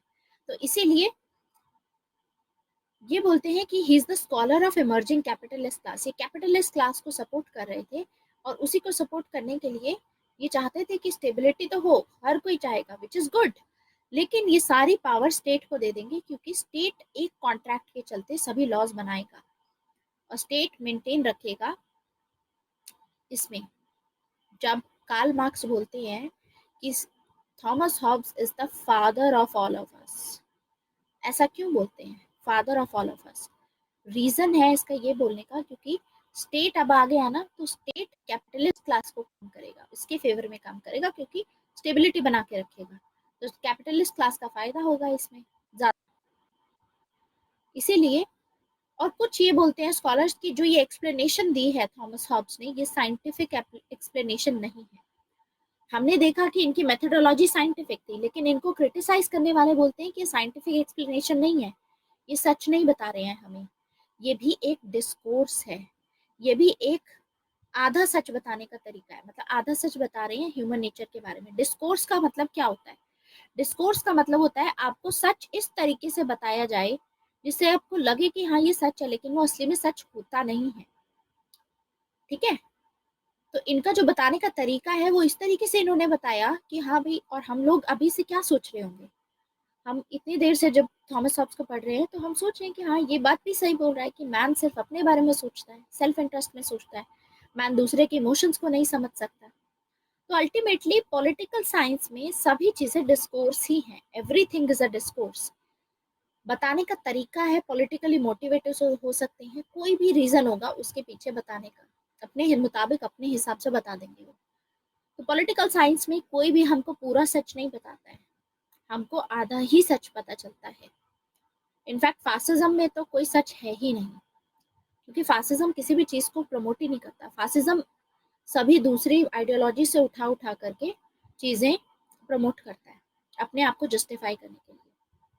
तो डिस्कोर्स है ये, तो इस तरीके से आपको पूरा क्रिटिसाइज करना है। अगर क्वेश्चन आता है थ्योरी ऑफ सोशल कॉन्ट्रैक्ट पे, आप ये सभी चारों स्टेप्स डिस्कस करेंगे उसके बाद इसको क्रिटिकली इवैल्यूएट करना है आपको कि जो इनकी ह्यूमन की डिस्क्रिप्शन है वो बहुत ही नैरो है, ठीक है, वन साइडेड है एंड ये सपोर्ट कर रहे हैं।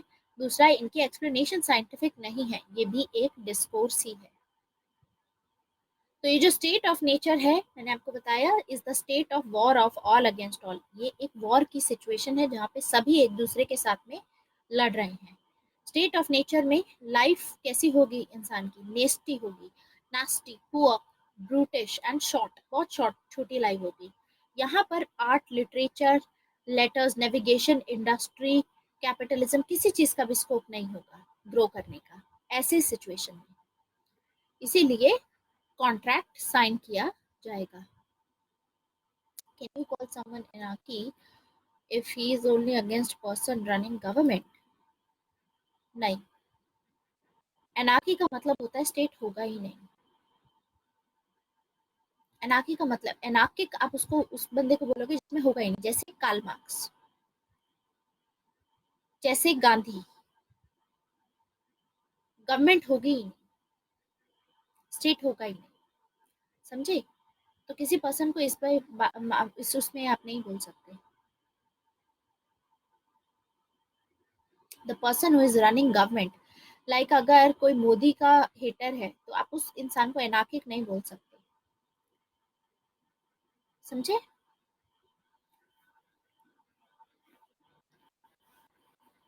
ओके, तो अब हमने एक कंप्लीट कर ली है थ्योरी ऑफ सोशल कॉन्ट्रैक्ट। हाँ, आप लोगों के नोट्स रह गए थे ना, तो नोट्स के लिए देखो, प्रांजल इज मेकिंग नोट्स, बहुत अच्छे नोट्स बनाए हैं उन्होंने। उमंग, आप एक बार चेक कर सकते हो, जैसे उन्होंने बनाई है ना, बिल्कुल मेन मेन चीज़ें लिखी हैं, वही मेन मेन चीज़ें हमारे नोट्स में लिखी गई हैं। जो मैंने नोट्स बनाए हैं अपने इंग्लिश में, एज इट इज़ वही चीज़ें लिखी गई हैं। तो आप वैसे ही नोट्स बना सकते हो, या फिर आप ऐसे कर सकते हो कि आप एरिस्टोटल के बनाने लग जाओ और प्रंजल प्लेटो के बना रहे हैं, तो आपस में पीडीएफ एक दूसरे के साथ में शेयर कर दो। इससे क्या होगा? डुप्लीकेशन ऑफ एफर्ट नहीं होगा। हालांकि जो मैंने आपको बोला था, आज आपके प्लेटो के कंप्लीट हो जाएंगे तो दैट्स वेरी गुड।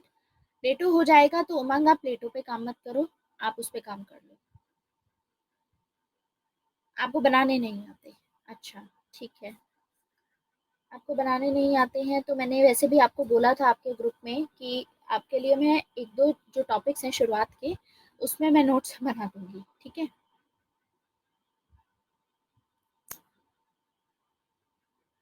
उसकी एक बार बना दूंगी तो आपको ज़्यादा पता चलेगा कि बेहतर नोट्स कैसे बनाते हैं, ठीक है? ओके, अब स्टार्ट करते हैं next theory, theory on liberty. Hobbes liberty के बारे में क्या बोलते हैं? इसमें दो स्टेटमेंट हैं, ये दोनों स्टेटमेंट इंपॉर्टेंट हैं, पहले पूछी भी जा चुकी है, यूपीएससी में पूछ ली जा सकती हैं इसी पर्सपेक्टिव से। पहला है, कॉन्ट्रैक्ट के ऊपर लिबर्टी पे क्या बोलते हैं? थॉमस हॉब्स बोलते हैं कि I am giving all of my rights, मैं जो अपने राइट्स थे नेचर में, जो उनको नेचुरल नेचर ने राइट्स दिए हुए थे, कि I am giving my rights to the assembly. Assembly का क्या मतलब है? स्टेट को दे रहा हूँ, स्टेट को दे रहा हूँ मैं, ठीक है? I give all of my rights to this assembly, मैं अपने सभी राइट स्टेट को ट्रांसफर कर रहा हूँ, या टू दिस पर्सन, पर्सन और स्टेट सेम ही है। पर्सन क्यों बोल रहे हैं हम? क्योंकि मनाकी भी तो हो सकती है स्टेट में, कि लोग अपने सारे राइट्स इस राजा को दे देंगे और राजा फिर आगे एक ही लॉ बनाएगा, ठीक है, एक ही लॉ बनाएगा। तो हम ये देखते हैं कि यहाँ पर ये बोलते हैं Thomas Hobbes, I give up all of my rights to this assembly, यानी मैं स्टेट को दे रहा हूँ, इस कंडीशन पे दे रहा हूँ मैं स्टेट को अपने rights, that all will give up their rights, कि सभी अपने राइट्स देंगे, ट्रांसफर करेंगे। सिर्फ मैं अकेलौता नहीं कर रहा, सभी अपने राइट्स दे रहे हैं। और दूसरा है इसमें लिबर्टी के ऊपर, यानी सभी, इसमें कोई लिबर्टी नहीं होगी अब, क्योंकि सिक्योरिटी को प्रेफर करते हैं थॉमस हॉब्स। तो इसमें एक इंपॉर्टेंट स्टेटमेंट आती है, liberty is where law is silent, मतलब आप वहां तक फ्रीडम एंजॉय कर सकते हो, लिबर्टी एंजॉय कर सकते हो, जहां पर स्टेट ने कोई लॉ नहीं बनाया है। जैसे कि अभी गवर्नमेंट ने ऐसा लॉ नहीं बनाया है, आप रात के 9 बजे के बाद में बाहर जा सकते हो। अगर गवर्नमेंट ने लॉ बना दिया, अभी आपके पास में फ्रीडम है, आप 9, 10, 11 बजे भी बाहर जा सकते हो, लेकिन अगर इस चीज पे गवर्नमेंट ने लॉ बना दिया तो फिर आपके पास में कोई लिबर्टी नहीं रहेगी। तो लिबर्टी क्या होती है? लिबर्टी होती है जहां पर लॉ साइलेंट होता है, जिसपे सरकार ने कोई लॉ बनाया नहीं होता, वहां आपको लिबर्टी है। समझ में आया? Liberty is where law is silent according to Thomas Hobbes. क्योंकि ये लिबर्टी को नहीं प्रेफरेंस करते, क्योंकि लिबर्टी के केस में हमने देखा था कि जब लोगों के पास में लिबर्टी थी तो लोग आपस में लड़ रहे थे, तो वहां पर कयास बहुत था। It was the state of कयास, है ना? तो एक्सट्रीम लिबर्टी से एनार्की आती है। अगर ज्यादा आप लिबर्टी देते हो तो इससे एकदम कयास हो जाता है वहां पर, ठीक है? और ऐसे में कोई भी कॉमन अथॉरिटी नहीं होती। और एक्सट्रीम लिबर्टी का मतलब क्या होता है? आप अपने हिसाब से करोगे जो करोगे, तभी तो एनार्की है। क्योंकि एक रेगुलेशन, आपको रेगुलेट करने वाला कोई है ही नहीं।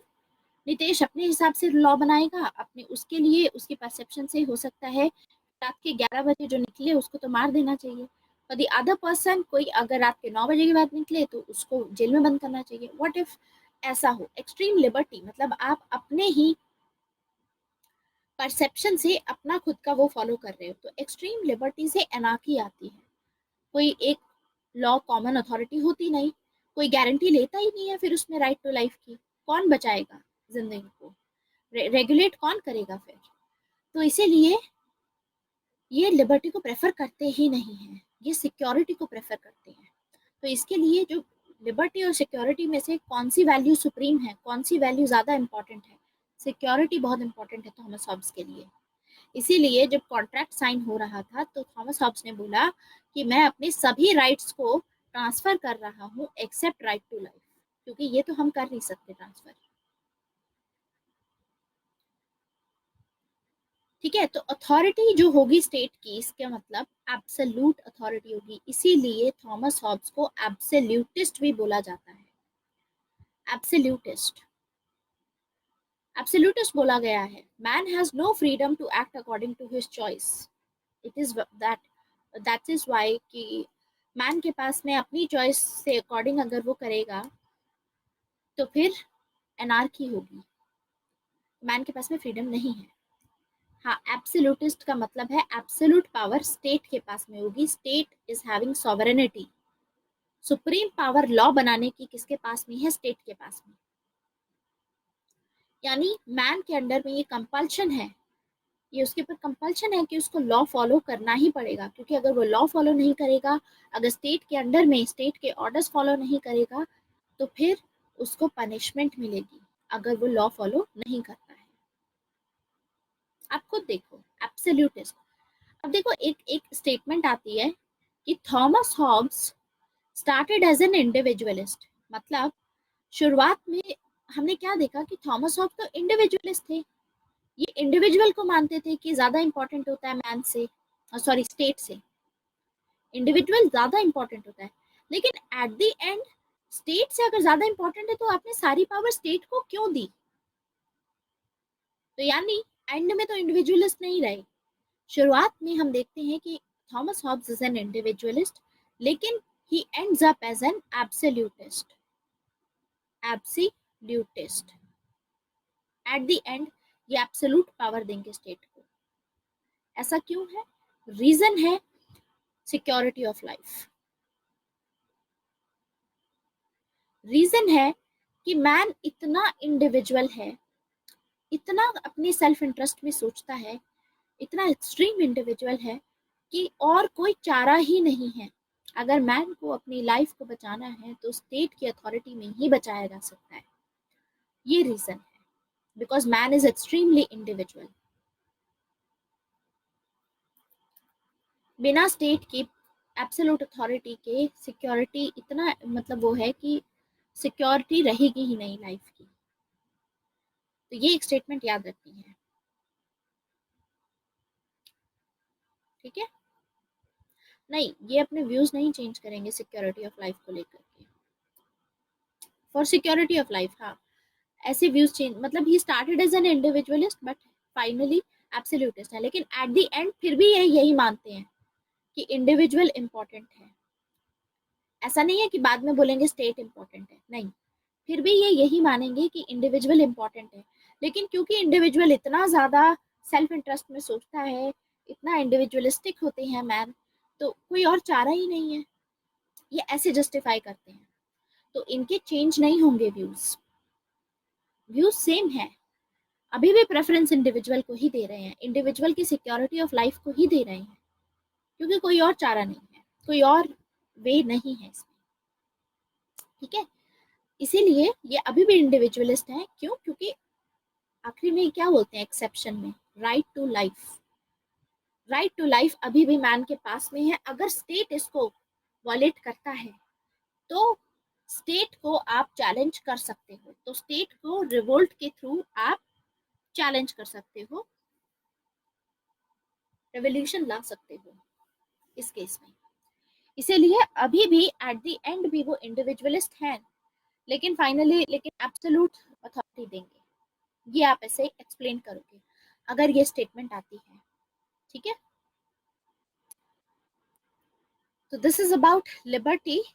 जब मैन, देखो मैन अगर फॉलो नहीं करता है जो स्टेट ने लॉ बनाए हैं, मैन अगर वो फॉलो नहीं करेगा तो क्या होगा, इसका साफ साफ मतलब है, देखो एक पर्टिकुलर टेरिटरी पे एक बाउंड्री है, जैसे ये मान लो इंडिया है, तो इस पर्टिकुलर टेरिटरी पे सिर्फ एक ही सॉवरेन हो सकता है, सिर्फ एक ही ऐसी एंटिटी हो सकती है, एक ही इंस्टीट्यूशन हो सकता है या पर्सन हो सकता है जिसकी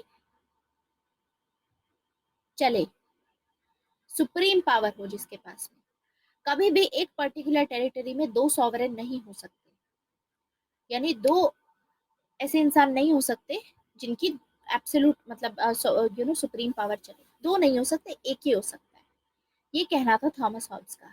तो उसके बेसिस पे एक ही हो सकता है, तो अगर आप जो स्टेट ने लॉ बनाया है मतलब आप वो फॉलो नहीं कर रहे हो, इसका मतलब आप स्टेट को सॉवरेन समझ ही नहीं रहे हो, आप खुद को सॉवरेन समझ रहे हो, ये कहना है थॉमस हॉब्स का, कि जब भी आप फॉलो नहीं करते हो जो कि सॉवरेन ने बनाया है लॉ, यानी स्टेट ने जो लॉ बनाया है वो नहीं समझ, अगर आप फॉलो करते हो तो इसका मतलब आप खुद के लॉ को फॉलो कर रहे हो, इसका मतलब आप खुद को सॉवरेन समझ रहे हो, और एक पर्टिकुलर टेरिटरी में एक से ज्यादा सुप्रीम पावर नहीं हो सकती, इसीलिए पनिशमेंट होगी। मैन देखो, मैन का नेचर देखो, मैन का नेचर क्या है, इंडिविजुअलिस्टिक है, मैन का नेचर यूटिलिटेरियन है। जब तक मैन लॉ फॉलो करेगा, जब तक उसको लगता है कि ये मेरे लिए यूजफुल है, यूटिलिटी है इसकी मेरे पास में, मतलब ये मुझको कुछ फायदा कर रहा है, अगर कोई लॉ उनको फायदा करता है तो वो फॉलो करते हैं। लेकिन जब उसको वो लॉ बिल्कुल फायदा नहीं करेगा, नुकसान करेगा, तो उसको इवेड करने की कोशिश करते हैं, then man will be tempted to evade law, man will be tempted to evade law, और अगर वो लॉ इवेड करेंगे मतलब लॉ अपना अवॉइड करेंगे इस तरीके से, तब उनको पनिश किया जाएगा। क्यों पनिश किया जाएगा? मान लो एक इंसान ने लॉ फॉलो नहीं किया, एक ने फॉलो नहीं किया, उसको पनिशमेंट भी नहीं मिली, तो बाकी सभी भी उसका एग्जाम्पल फॉलो करेंगे कि देखो उसने तो किया था, उसको तो पनिशमेंट नहीं मिली, मैं भी यही करूंगा। अल्टीमेटली फिर सब अपने हिसाब से चलने लग जाएंगे, फाइनली फिर दोबारा से स्टेट ऑफ एनार्की आ जाएगी, दोबारा से स्टेट ऑफ नेचर में चले जाएंगे लोग। तो इसीलिए पनिशमेंट बहुत इंपॉर्टेंट है, क्योंकि सिर्फ एक दो इंसान के लिए जो लॉ फॉलो नहीं कर रही हैं, बाकी सभी की लाइफ को स्टेट ऑफ एनार्की में नहीं लेके जाया जा सकता, बाकी सबको दोबारा से स्टेट ऑफ नेचर में नहीं लाया जा सकता, क्योंकि कुछ लोग फॉलो नहीं कर रहे हैं, ऐसे लोगों को पनिश करना चाहिए, क्योंकि सिक्योरिटी ऑफ लाइफ बहुत इंपॉर्टेंट है, ठीक है। तो ऐसा तो नहीं है कि स्टेट ये बोलेगा कि आप लॉ नहीं फॉलो कर रहे हो, मैं लॉ बना रहा हूँ, तो ऐसा है, मतलब फायदा ही नहीं है लॉ का, मेरा बनाने का भी कोई फायदा नहीं है, तो ऐसा है लेट्स अबॉलिश स्टेट और आप बिना स्टेट के रहिए, मैं रेगुलेशन करूंगा ही नहीं, ठीक है। तो इस केस में फिर क्या होगा, फिर सब अपने हिसाब से मुताबिक से जीने लग जाएंगे, फिर से एनार्की हो जाएगी, फिर से केओस होगा, कोई लाइफ की सिक्योरिटी नहीं होगी। तो मैन के पास में इसीलिए दो ही ऑप्शंस हैं, या तो ये कि एब्सोल्यूट पावर में रहे, power of sovereign is absolute, man के पास में इसलिए कोई ऑप्शन फ्रीडम का नहीं होगा, मैन हैज नो फ्रीडम। दो ऑप्शंस हमने देखे थे, या तो स्टेट के अंडर में रहो या बिना स्टेट के रहो, बिना स्टेट के तो सिक्योरिटी ऑफ लाइफ नहीं होगी। तो ये जो स्टेटमेंट है जो आपको दिख रही है, liberty is where law is silent, ये जो स्टेटमेंट है, this statement is about, it is not about liberty. Liberty नहीं बता रहे हैं इसमें, इसके बारे में नहीं बता रहे हैं, इसमें एब्सोल्यूट अथॉरिटी को जस्टिफाई करने की कोशिश कर रहे हैं थॉमस हॉब्स कि स्टेट के पास में एब्सोल्यूट अथॉरिटी है, स्टेट के पास में पनिश करने की पावर है जो लोग लॉ फॉलो नहीं करेंगे। क्योंकि जिस भी चीज पे अगर स्टेट ने लॉ बना दिया उसके बाद आप पे कोई फ्रीडम नहीं है। आप अगर अपना फ्रीडम लगा रहे हो, अपने मुताबिक चल रहे हो, तो इसका मतलब आप खुद को सॉवरेन मान रहे हो कि आप सुप्रीम हो सबसे, और एक पर्टिकुलर टेरिटरी में या तो मैं सुप्रीम हूँ या फिर आप सुप्रीम हो। आई एम द स्टेट, या तो मैं सुप्रीम हूँ या आप सुप्रीम हो, और सुप्रीम मैं हूँ। क्यों? क्योंकि सभी ने मिलकर के मुझे बनाया है। ठीक है, आई एम द स्टेट, तो मुझे बनाया गया है, मैं सुप्रीम हूँ। जस्ट बिकॉज तुम अपना खुद का फॉलो करे हो, मुझे पनिशमेंट करने का हक है। क्योंकि अगर मैं खुद को ये बोल दूं कि नहीं भाई मेरी कोई सुन ही नहीं रहा है तो मैं तो जा रहा हूँ या जा रही हूँ, तो फिर उसमें यही होगा ना कि सबकी एयरकी में चली जाएगी। So this is regarding liberty. समझ में आया? तो लिबर्टी का जस्टिफिकेशन नहीं है, ये जस्टिफिकेशन है कि लिबर्टी तो है ही नहीं, एब्सोल्यूट अथॉरिटी है स्टेट के पास में, तो बहुत कम लिबर्टी है। ठीक है, तो लिबर्टी के आइडिया में हम दो टाइप की लिबर्टी देखते हैं। दो टाइप की लिबर्टी होती है, एक होती है नेगेटिव लिबर्टी, एक होती है पॉजिटिव लिबर्टी। इनको समझते हैं, नेगेटिव लिबर्टी क्या होती है, पॉजिटिव लिबर्टी क्या होती है। लिबर्टी के आइडिया में होगा पहला negative liberty, negative liberty and positive liberty. Positive का मतलब होता है P for positive, P for presence of state. मतलब यहाँ पर स्टेट प्रेजेंट होगा, अगर स्टेट प्रेजेंट होगा उसके बावजूद लोग लिबर्टी इंजॉय कर पाएंगे। क्योंकि जब स्टेट प्रेजेंट होता है तो लोग ज्यादा लिबर्टी उनके पास में आएगी, ऐसा पॉजिटिव लिबर्टी वाले बोलते हैं। पॉजिटिव लिबर्टी का कॉन्सेप्ट दिया था T.H. ग्रीन ने। जैसे इंडिया में अगर स्टेट है, स्टेट सभी चीजों पे लॉ बना रहा है, उसी की वजह से लोग ज्यादा लिबर्टी इंजॉय कर पाते हैं। एग्जाम्पल दूंगी कैसे। दूसरा कॉन्सेप्ट आता है हमारा नेगेटिव लिबर्टी का कॉन्सेप्ट। नेगेटिव लिबर्टी का कॉन्सेप्ट क्या बोलता है? नेगेटिव लिबर्टी का मतलब होता है, नेगेटिव का मतलब होता है माइनस, माइनस का मतलब होता है एब्सेंस। यहाँ है प्रेजेंस, यहाँ है एब्सेंस ऑफ स्टेट। यानी इस केस में स्टेट है ही नहीं। तो यानी जिन मामलों में स्टेट है ही नहीं, कुछ नहीं बोल रहा है, वहां पर ह्यूमंस के पास में है फ्रीडम, वहां पर उन लोगों के पास में है लिबर्टी। यानी लिबर्टी का कॉन्सेप्ट ये बोलता है कि एक तो होती है नेगेटिव लिबर्टी कि स्टेट नहीं प्रेजेंट होगा तो यानी लोगों के पास में लिबर्टी है। पॉजिटिव लिबर्टी का कॉन्सेप्ट बोलता है कि स्टेट प्रेजेंट होगा और तब भी लोग एंजॉय कर पाएंगे लिबर्टी, तब ज्यादा एंजॉय कर पाएंगे कंपैरेटिवली। कैसे? इसमें आपको लिबरलिज्म के बारे में थोड़ा सा मैं अभी समझाऊंगी, लिबरलिज्म की आइडियोलॉजी। तो वहां से हम कोशिश करेंगे आगे, हम जब लिबरलिज्म पढ़ेंगे उसको डिटेल में देखेंगे। अभी फिलहाल ऊपर ऊपर से आपका बेसिक्स क्लियर करने के लिए मैं आपको बता देती हूँ। लिबरलिज्म की आइडियोलॉजी है, ओरिजिनल फॉर्म में लिबर्टी को क्या माना जाता था?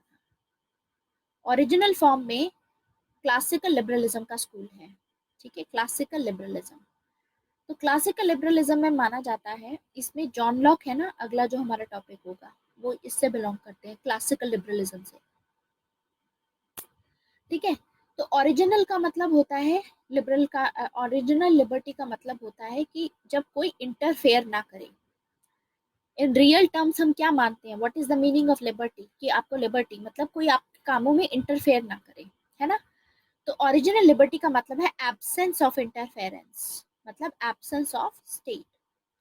यानी जॉन लॉक जैसे जो थिंकर्स थे, इनका ये मानना था कि मैन के पास में लिबर्टी तब आएगी जब जो स्टेट है ज्यादा दखल अंदाजी ना करे, स्टेट एब्सेंट हो ऐसे मामलों में। तो यानी अपने मुताबिक ये लोग फॉलो कर सकते हैं। जैसे रिलीजन, आपको कौन सा रिलीजन फॉलो करना है, आप हिंदू हैं तो आपको कौन सी हिंदू की प्रैक्टिस फॉलो करनी है, कोई आपको फोर्स ना करे, आप अपने मुताबिक। अब शिवरात्रि आ रही है तो शिवरात्रि में आपको दूध चढ़ाना है या नहीं चढ़ाना है शिवलिंग पे, वो आपके ऊपर है। ऐसा नहीं है कि स्टेट इंटरफेयर करके लॉ बना दे कि और आपको बोले कि तुमको दूध चढ़ाना पड़ेगा। ठीक है, तो वो तो हो गई फिर दूसरे टाइप की लिबर्टी, लेकिन ओरिजिनल फॉर्म में लिबर्टी यही होती है, एब्सेंस ऑफ स्टेट। लेकिन ये जो एब्सेंस ऑफ स्टेट था ना, इसको क्रिटिसाइज किया जा रहा था, इसको बहुत ज़्यादा इसमें नेगेटिविटी थी, इसलिए लोग इसको काफ़ी ज़्यादा क्रिटिसाइज कर रहे थे, आलोचना कर रहे थे इसकी। क्यों? रीज़न ये था, आप ये देखो, मार्केट में 1930s की बात है, यूएसए में डिप्रेशन डिप्रेशन आएगा, द ग्रेट डिप्रेशन।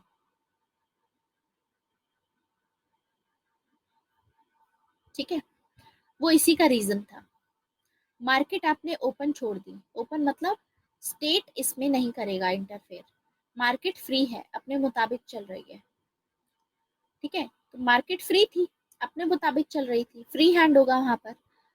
तो यहाँ पर क्या हो रहा था, जो कैपिटलिस्ट क्लास थे, बहुत एक्सप्लॉयटेशन हो रहा था इसमें, वर्किंग क्लास से ज्यादा काम निकलवाया जाता था, और इनको जो पेमेंट दी जाती थी, जो इनको वेजेस सैलरीज दी जाती थी, बहुत लो सैलरीज दी जाती थी, लो सैलरीज। इनके पास में सैलरीज इतनी नहीं थी, अब सैलरी इतनी नहीं होगी तो मतलब इनकी परचेजिंग पावर इतनी नहीं है। आपके पास में हाथ में पैसा आता है तभी तो आप कोई सामान खरीदते हो, आप सामान खरीदोगे तो वो सामान की प्रोडक्शन जो हो रही है, उस बिजनेसमैन को प्रॉफिट होगा, उसका ग्रोथ होगा, तो वो और बनाएगा, वो और बनाएगा और इंडस्ट्रीज को लेगा, तो आपको जॉब मिलेगी, आपको जॉब मिलेगी तो फिर से लोगों के पास में परचेजिंग पावर आएगी, लोगों के हाथ में और पैसा आएगा, जितना ज्यादा पैसा लोगों के पास में होगा उतना ज्यादा लोग खर्चेंगे, जितना खर्चेंगे उतनी प्रोडक्शन ज्यादा होगी, ये पूरी साइकिल ऐसे चलती है। ठीक है, लेकिन उस टाइम पे क्या था, वर्किंग क्लास के साथ में जो ये होते हैं ना, स्टेट इसमें इंटरफेयर नहीं कर रहा था बिल्कुल भी, स्टेट बिल्कुल इंटरफेयर नहीं कर रहा था, लेकिन वर्किंग क्लास के साथ में इस तरीके से हो रहा था कि वेजेस बहुत लो हो गए थे, इनके कंपटीशन बहुत ज़्यादा था, इस टाइप से पूरा चल रहा था। और जो ह्यूमंस थे उनको, यानी जो कैपिटलिस्ट हैं, कैपिटलिस्ट का बस पर्पस क्या था, प्रॉफिट, अपने प्रॉफिट को मैक्सिमाइज करने के लिए ये लोगों को एक्सप्लॉइट करने लग गए थे। ये भी रीजन था कि आगे देखेंगे हम कि यहाँ पर प्रॉब्लम्स होनी शुरू होंगी और इसको क्रिटिसाइज किया जाएगा कि जब स्टेट इंटरफेयर नहीं करता है तो लोगों के साथ में बहुत बुरा किया जाता है, वर्किंग क्लास के साथ में स्पेशली, ये जो मार्जिनलाइज सेक्शन है, ये जो पुअर क्लास है, इनका बहुत ही ज्यादा फायदा उठाया जाता है। समझ में आया? तो ये कॉन्सेप्ट था ओरिजिनल। अब क्योंकि इसको क्रिटिसाइज किया गया तो आगे इसको फिर चेंज किया गया, क्योंकि अब आ गया डिप्रेशन, डिप्रेशन की वजह से सबको नुकसान होगा, बिजनेस को भी नुकसान होगा और सबको नुकसान होगा। तो अब ये हुआ कि ऐसी चीजों को रोकने के लिए पॉजिटिव लिबरलिज्म आया। पहले था क्लासिकल लिबरलिज्म, क्लासिकल लिबरलिज्म के बाद आया पॉजिटिव लिबरलिज्म। पॉजिटिव लिबरलिज्म या फिर मॉडर्न लिबरलिज्म भी बोलते हैं हम इसको। इसका क्या मतलब है, P for positive, P for presence of state. यानी जिस पहले क्लासिकल में हम देखेंगे कि एब्सेंस होगी स्टेट की, अब उस लिबरलिज्म, अब उसी में प्रेजेंस होगी स्टेट की, यानी अब स्टेट रेगुलेट करेगा, स्टेट हर एक चीज पे ध्यान रखेगा कि इंटरफेयर करेगा इस मामले में कि कैपिटलिस्ट क्लास वर्किंग क्लास का ज्यादा एक्सप्लॉइट ना करें, उनको, उनका ज्यादा फायदा ना उठाए, उनके साथ में बुरा ट्रीट मत करें उनको, कि उनको कम वेजेस ना दे। तो स्टेट अब प्रेजेंट होगा, स्टेट रेगुलेट करेगा, स्टेट देखेगा। तो इससे किसका फायदा हुआ, कैपिटलिस्ट क्लास तो पहले ही उनके पास में लिबर्टी थी, फायदा किसका होगा यहाँ पर, फायदा होगा इनका, वर्किंग क्लास का। वर्किंग क्लास है मेजॉरिटी में, पॉपुलेशन में अगर आप देखोगे, इंडिया की भी पॉपुलेशन, अगर ये पूरा इंडिया है तो इसमें से इतने सेक्शन जो लोग हैं वो रिच क्लास का पार्ट है, बाकी की जो पॉपुलेशन है 99% ऑफ द पॉपुलेशन, मेजॉरिटी की, वो वर्किंग क्लास का पार्ट है, रिच क्लास का पार्ट नहीं है। वैसे भी मिडिल क्लास भी आ रही है इसमें, लेकिन फिलहाल हम रिच और उसका डिफरेंस कर रहे हैं। तो जो वर्किंग क्लास होती है मेजॉरिटी में होती है, तो स्टेट रहेगा, स्टेट ध्यान रखेगा इनका। तो स्टेट क्या करेगा, इनके लिए कुछ स्कीम्स चलाएगा ताकि इनके पास में भी सारे रिसोर्सेस हों। जैसे इनके बच्चों के लिए मिड डे मील स्कीम चला दी, मिड डे मील स्कीम जो आप देखते हो उस, यही चीज है, प्रेजेंस ऑफ स्टेट है, वेलफेयर स्टेट बोलते हैं हम इसको। वेलफेयर स्टेट का कॉन्सेप्ट है कि स्टेट वेलफेयर का काम करेगा, मार्जिनलाइज सेक्शन के वेलफेयर का काम। यानी मिड डे मील स्कीम के चलते जो इनके बच्चे जाते हैं स्कूल में, गवर्नमेंट स्कूल्स में, इनको प्रोटीन इंटेक इनका बढ़ेगा तो ज़्यादा डेवलपमेंट होगी, अच्छे से पढ़ाई करेंगे, ये सब चीज़ें। ठीक है, मनरेगा, आयुष्मान भारत, पीडीएस, ये सभी वही स्कीम्स हैं, वेलफेयर स्कीम्स हैं। तो ये कॉन्सेप्ट था प्रेजेंस ऑफ स्टेट का। तो अब हमने क्या देखा कि जब स्टेट प्रेजेंट था, पहले माना जाता था कि जब स्टेट नहीं होगा तो लोगों के पास में लिबर्टी होगी, तो लोग ज्यादा एंजॉय कर पाएंगे। लेकिन आगे जो नया कॉन्सेप्ट आया उसमें हमने देखा कि जब स्टेट आया है तो अब इन लोगों के लिए, अब इनके पास भी लिबर्टी होगी। इनके पास तो पहले ही लिबर्टी थी, इन लोगों के पास भी हो गई अब, क्योंकि स्टेट इनके वेलफेयर के लिए भी काम कर रहा है। ठीक है, पब्लिक डिस्ट्रीब्यूशन सिस्टम, जिसमें पीडीएस में क्या होता है, जो आपके बीपीएल कैटेगरी के जो लोग होते हैं उनको हर महीने अनाज और गेहूं और चावल ये सब चीज़ें दी जाती हैं, दाल भी दी जाती हैं, ये सब चीज़ें दी जाती हैं पीडीएस में। ठीक है, so this is the concept of negative liberty and positive liberty. तो नेगेटिव लिबर्टी कौन सी होती है? जहां पर स्टेट प्रेजेंट नहीं होता, ये ओरिजिनल कॉन्सेप्ट था लिबर्टी का।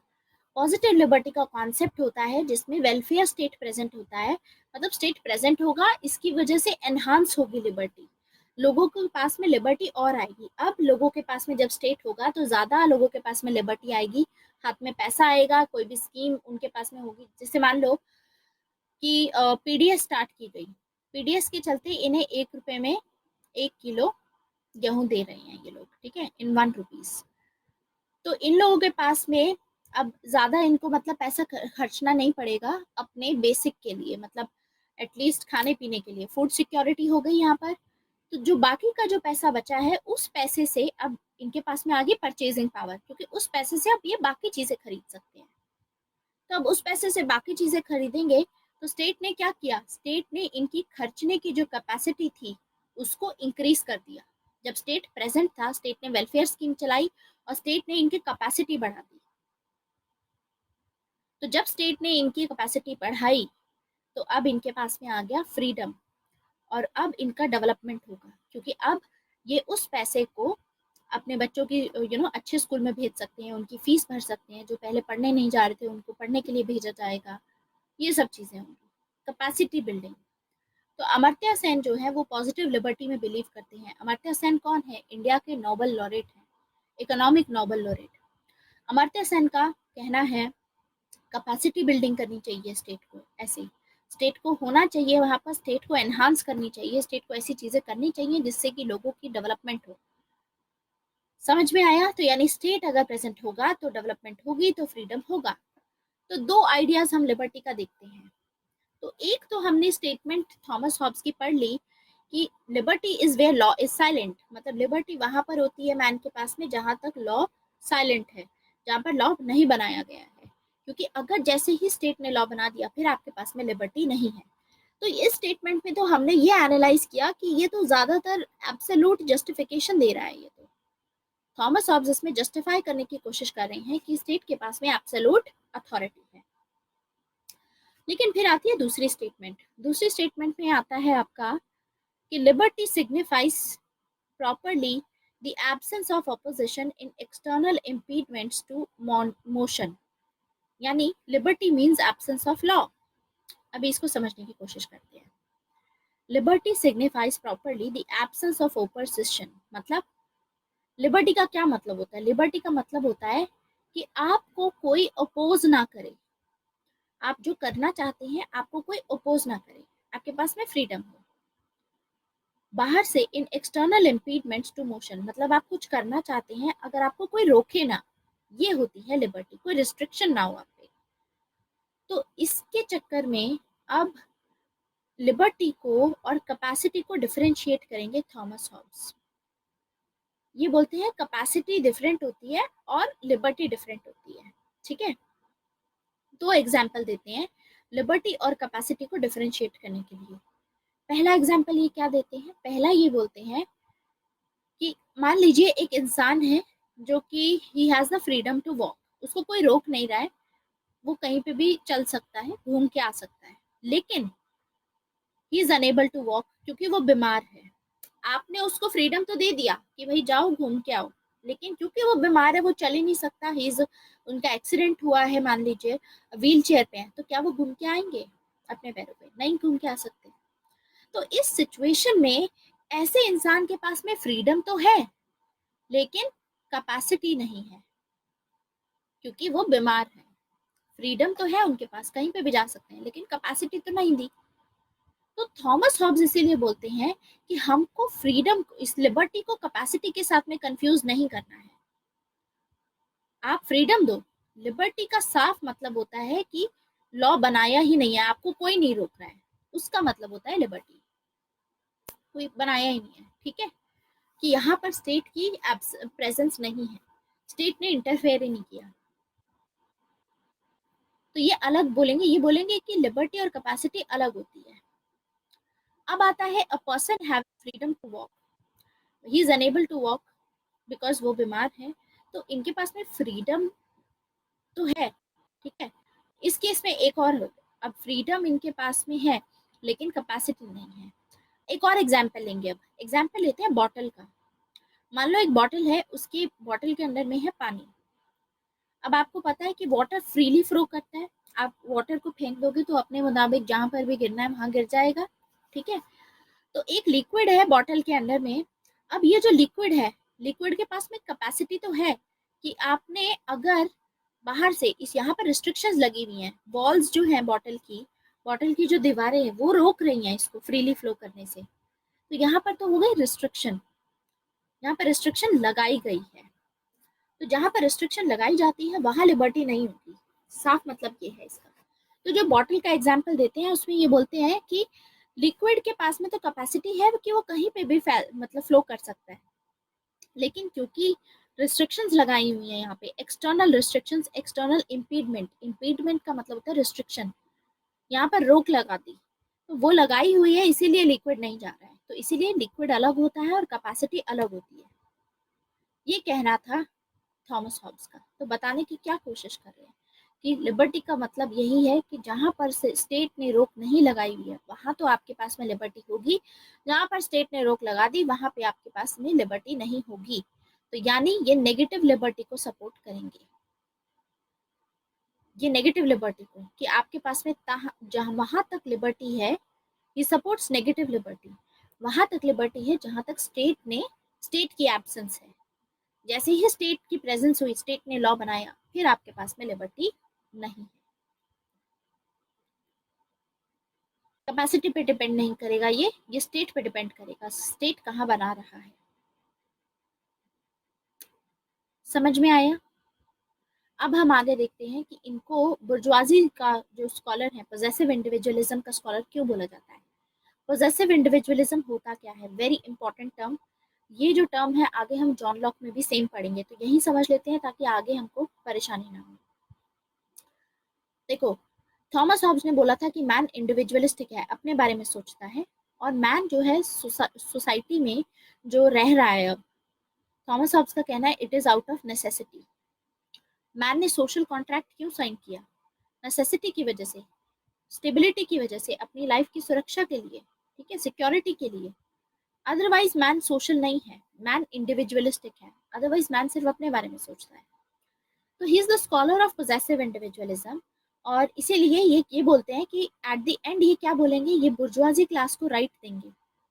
बुर्जुआजी क्लास को पोजेसिव इंडिविजुअलिज्म का मतलब होता है, ये एक फिलोसफी है कैपिटलिज्म की। बुर्जुआजी क्लास की फिलोसफी होती है कि जो भी चीज आप पोजेस करते हो, जो भी चीज आप कमाते हो, जो आपकी है, ठीक है, जैसे आपकी लैंड हो गई, आपकी कार हो गई, ये सब चीजें हैं, या पोजेस कर रहे हो, या आपके एसेट्स हैं, जो भी चीज आप पोजेस कर रहे हो इस टाइम पे, जो भी आपके पास में है, वो आपके खुद के एफर्ट्स की वजह से है, उसमें सोसाइटी ने कंट्रीब्यूट नहीं किया है, आपने खुद ने एफर्ट किया है। इसीलिए मैन को फोर्स नहीं करना चाहिए कि वो सोसाइटी को भी कुछ दे।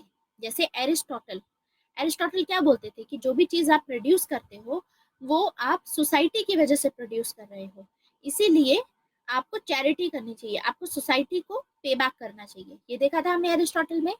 लेकिन थॉमस हॉब्स यहाँ पर बुर्जुआजी क्लास को सपोर्ट कर रहे हैं, ये बोल रहे हैं कि देखो जो भी चीज कमा रहे हो अपनी मर्जी से कमा रहे हो, तो आप बुर्जुआजी क्लास पे से टैक्स नहीं लगा सकते। जैसे आज के टाइम पे प्रोग्रेसिव टैक्सेशन है ना, टैक्सेशन लगाया हुआ है, मतलब जितने ज्यादा अमीर हो उतना ज्यादा आप टैक्स दोगे।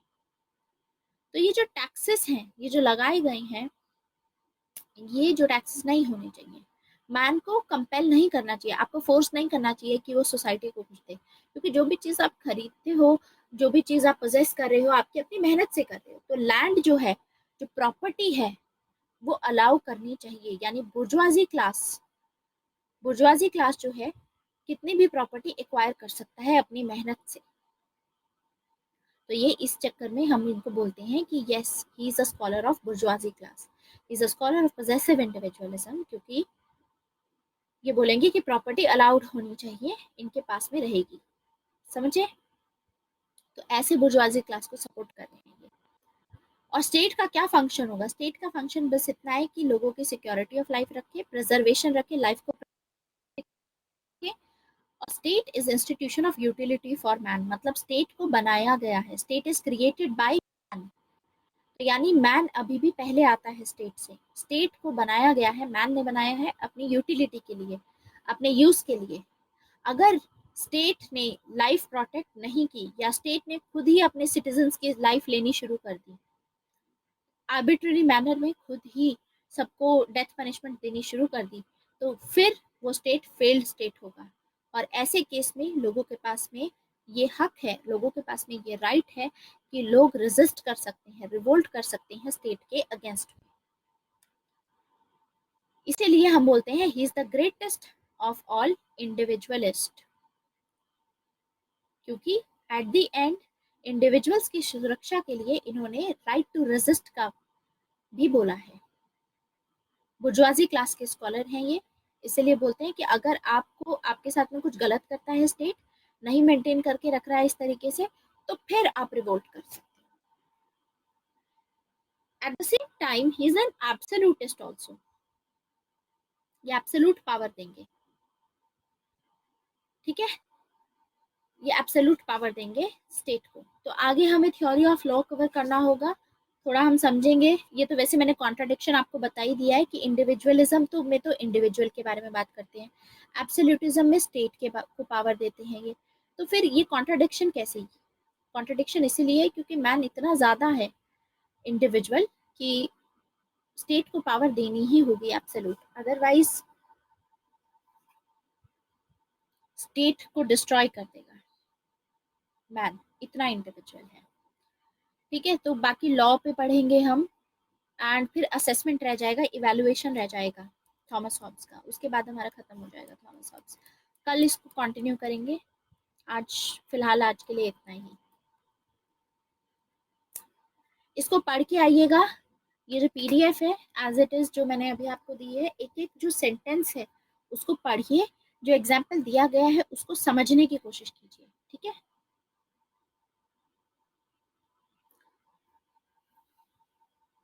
कल क्या है? कल संडे है ना? हाँ, कल क्लास है। कल आप लोगों की क्लास है 1:30 पे। अच्छा, कल जो क्लास हुई थी उसके कीवर्ड्स, हिंदी वाले कीवर्ड्स बोल रहे हो ना उमंग आप?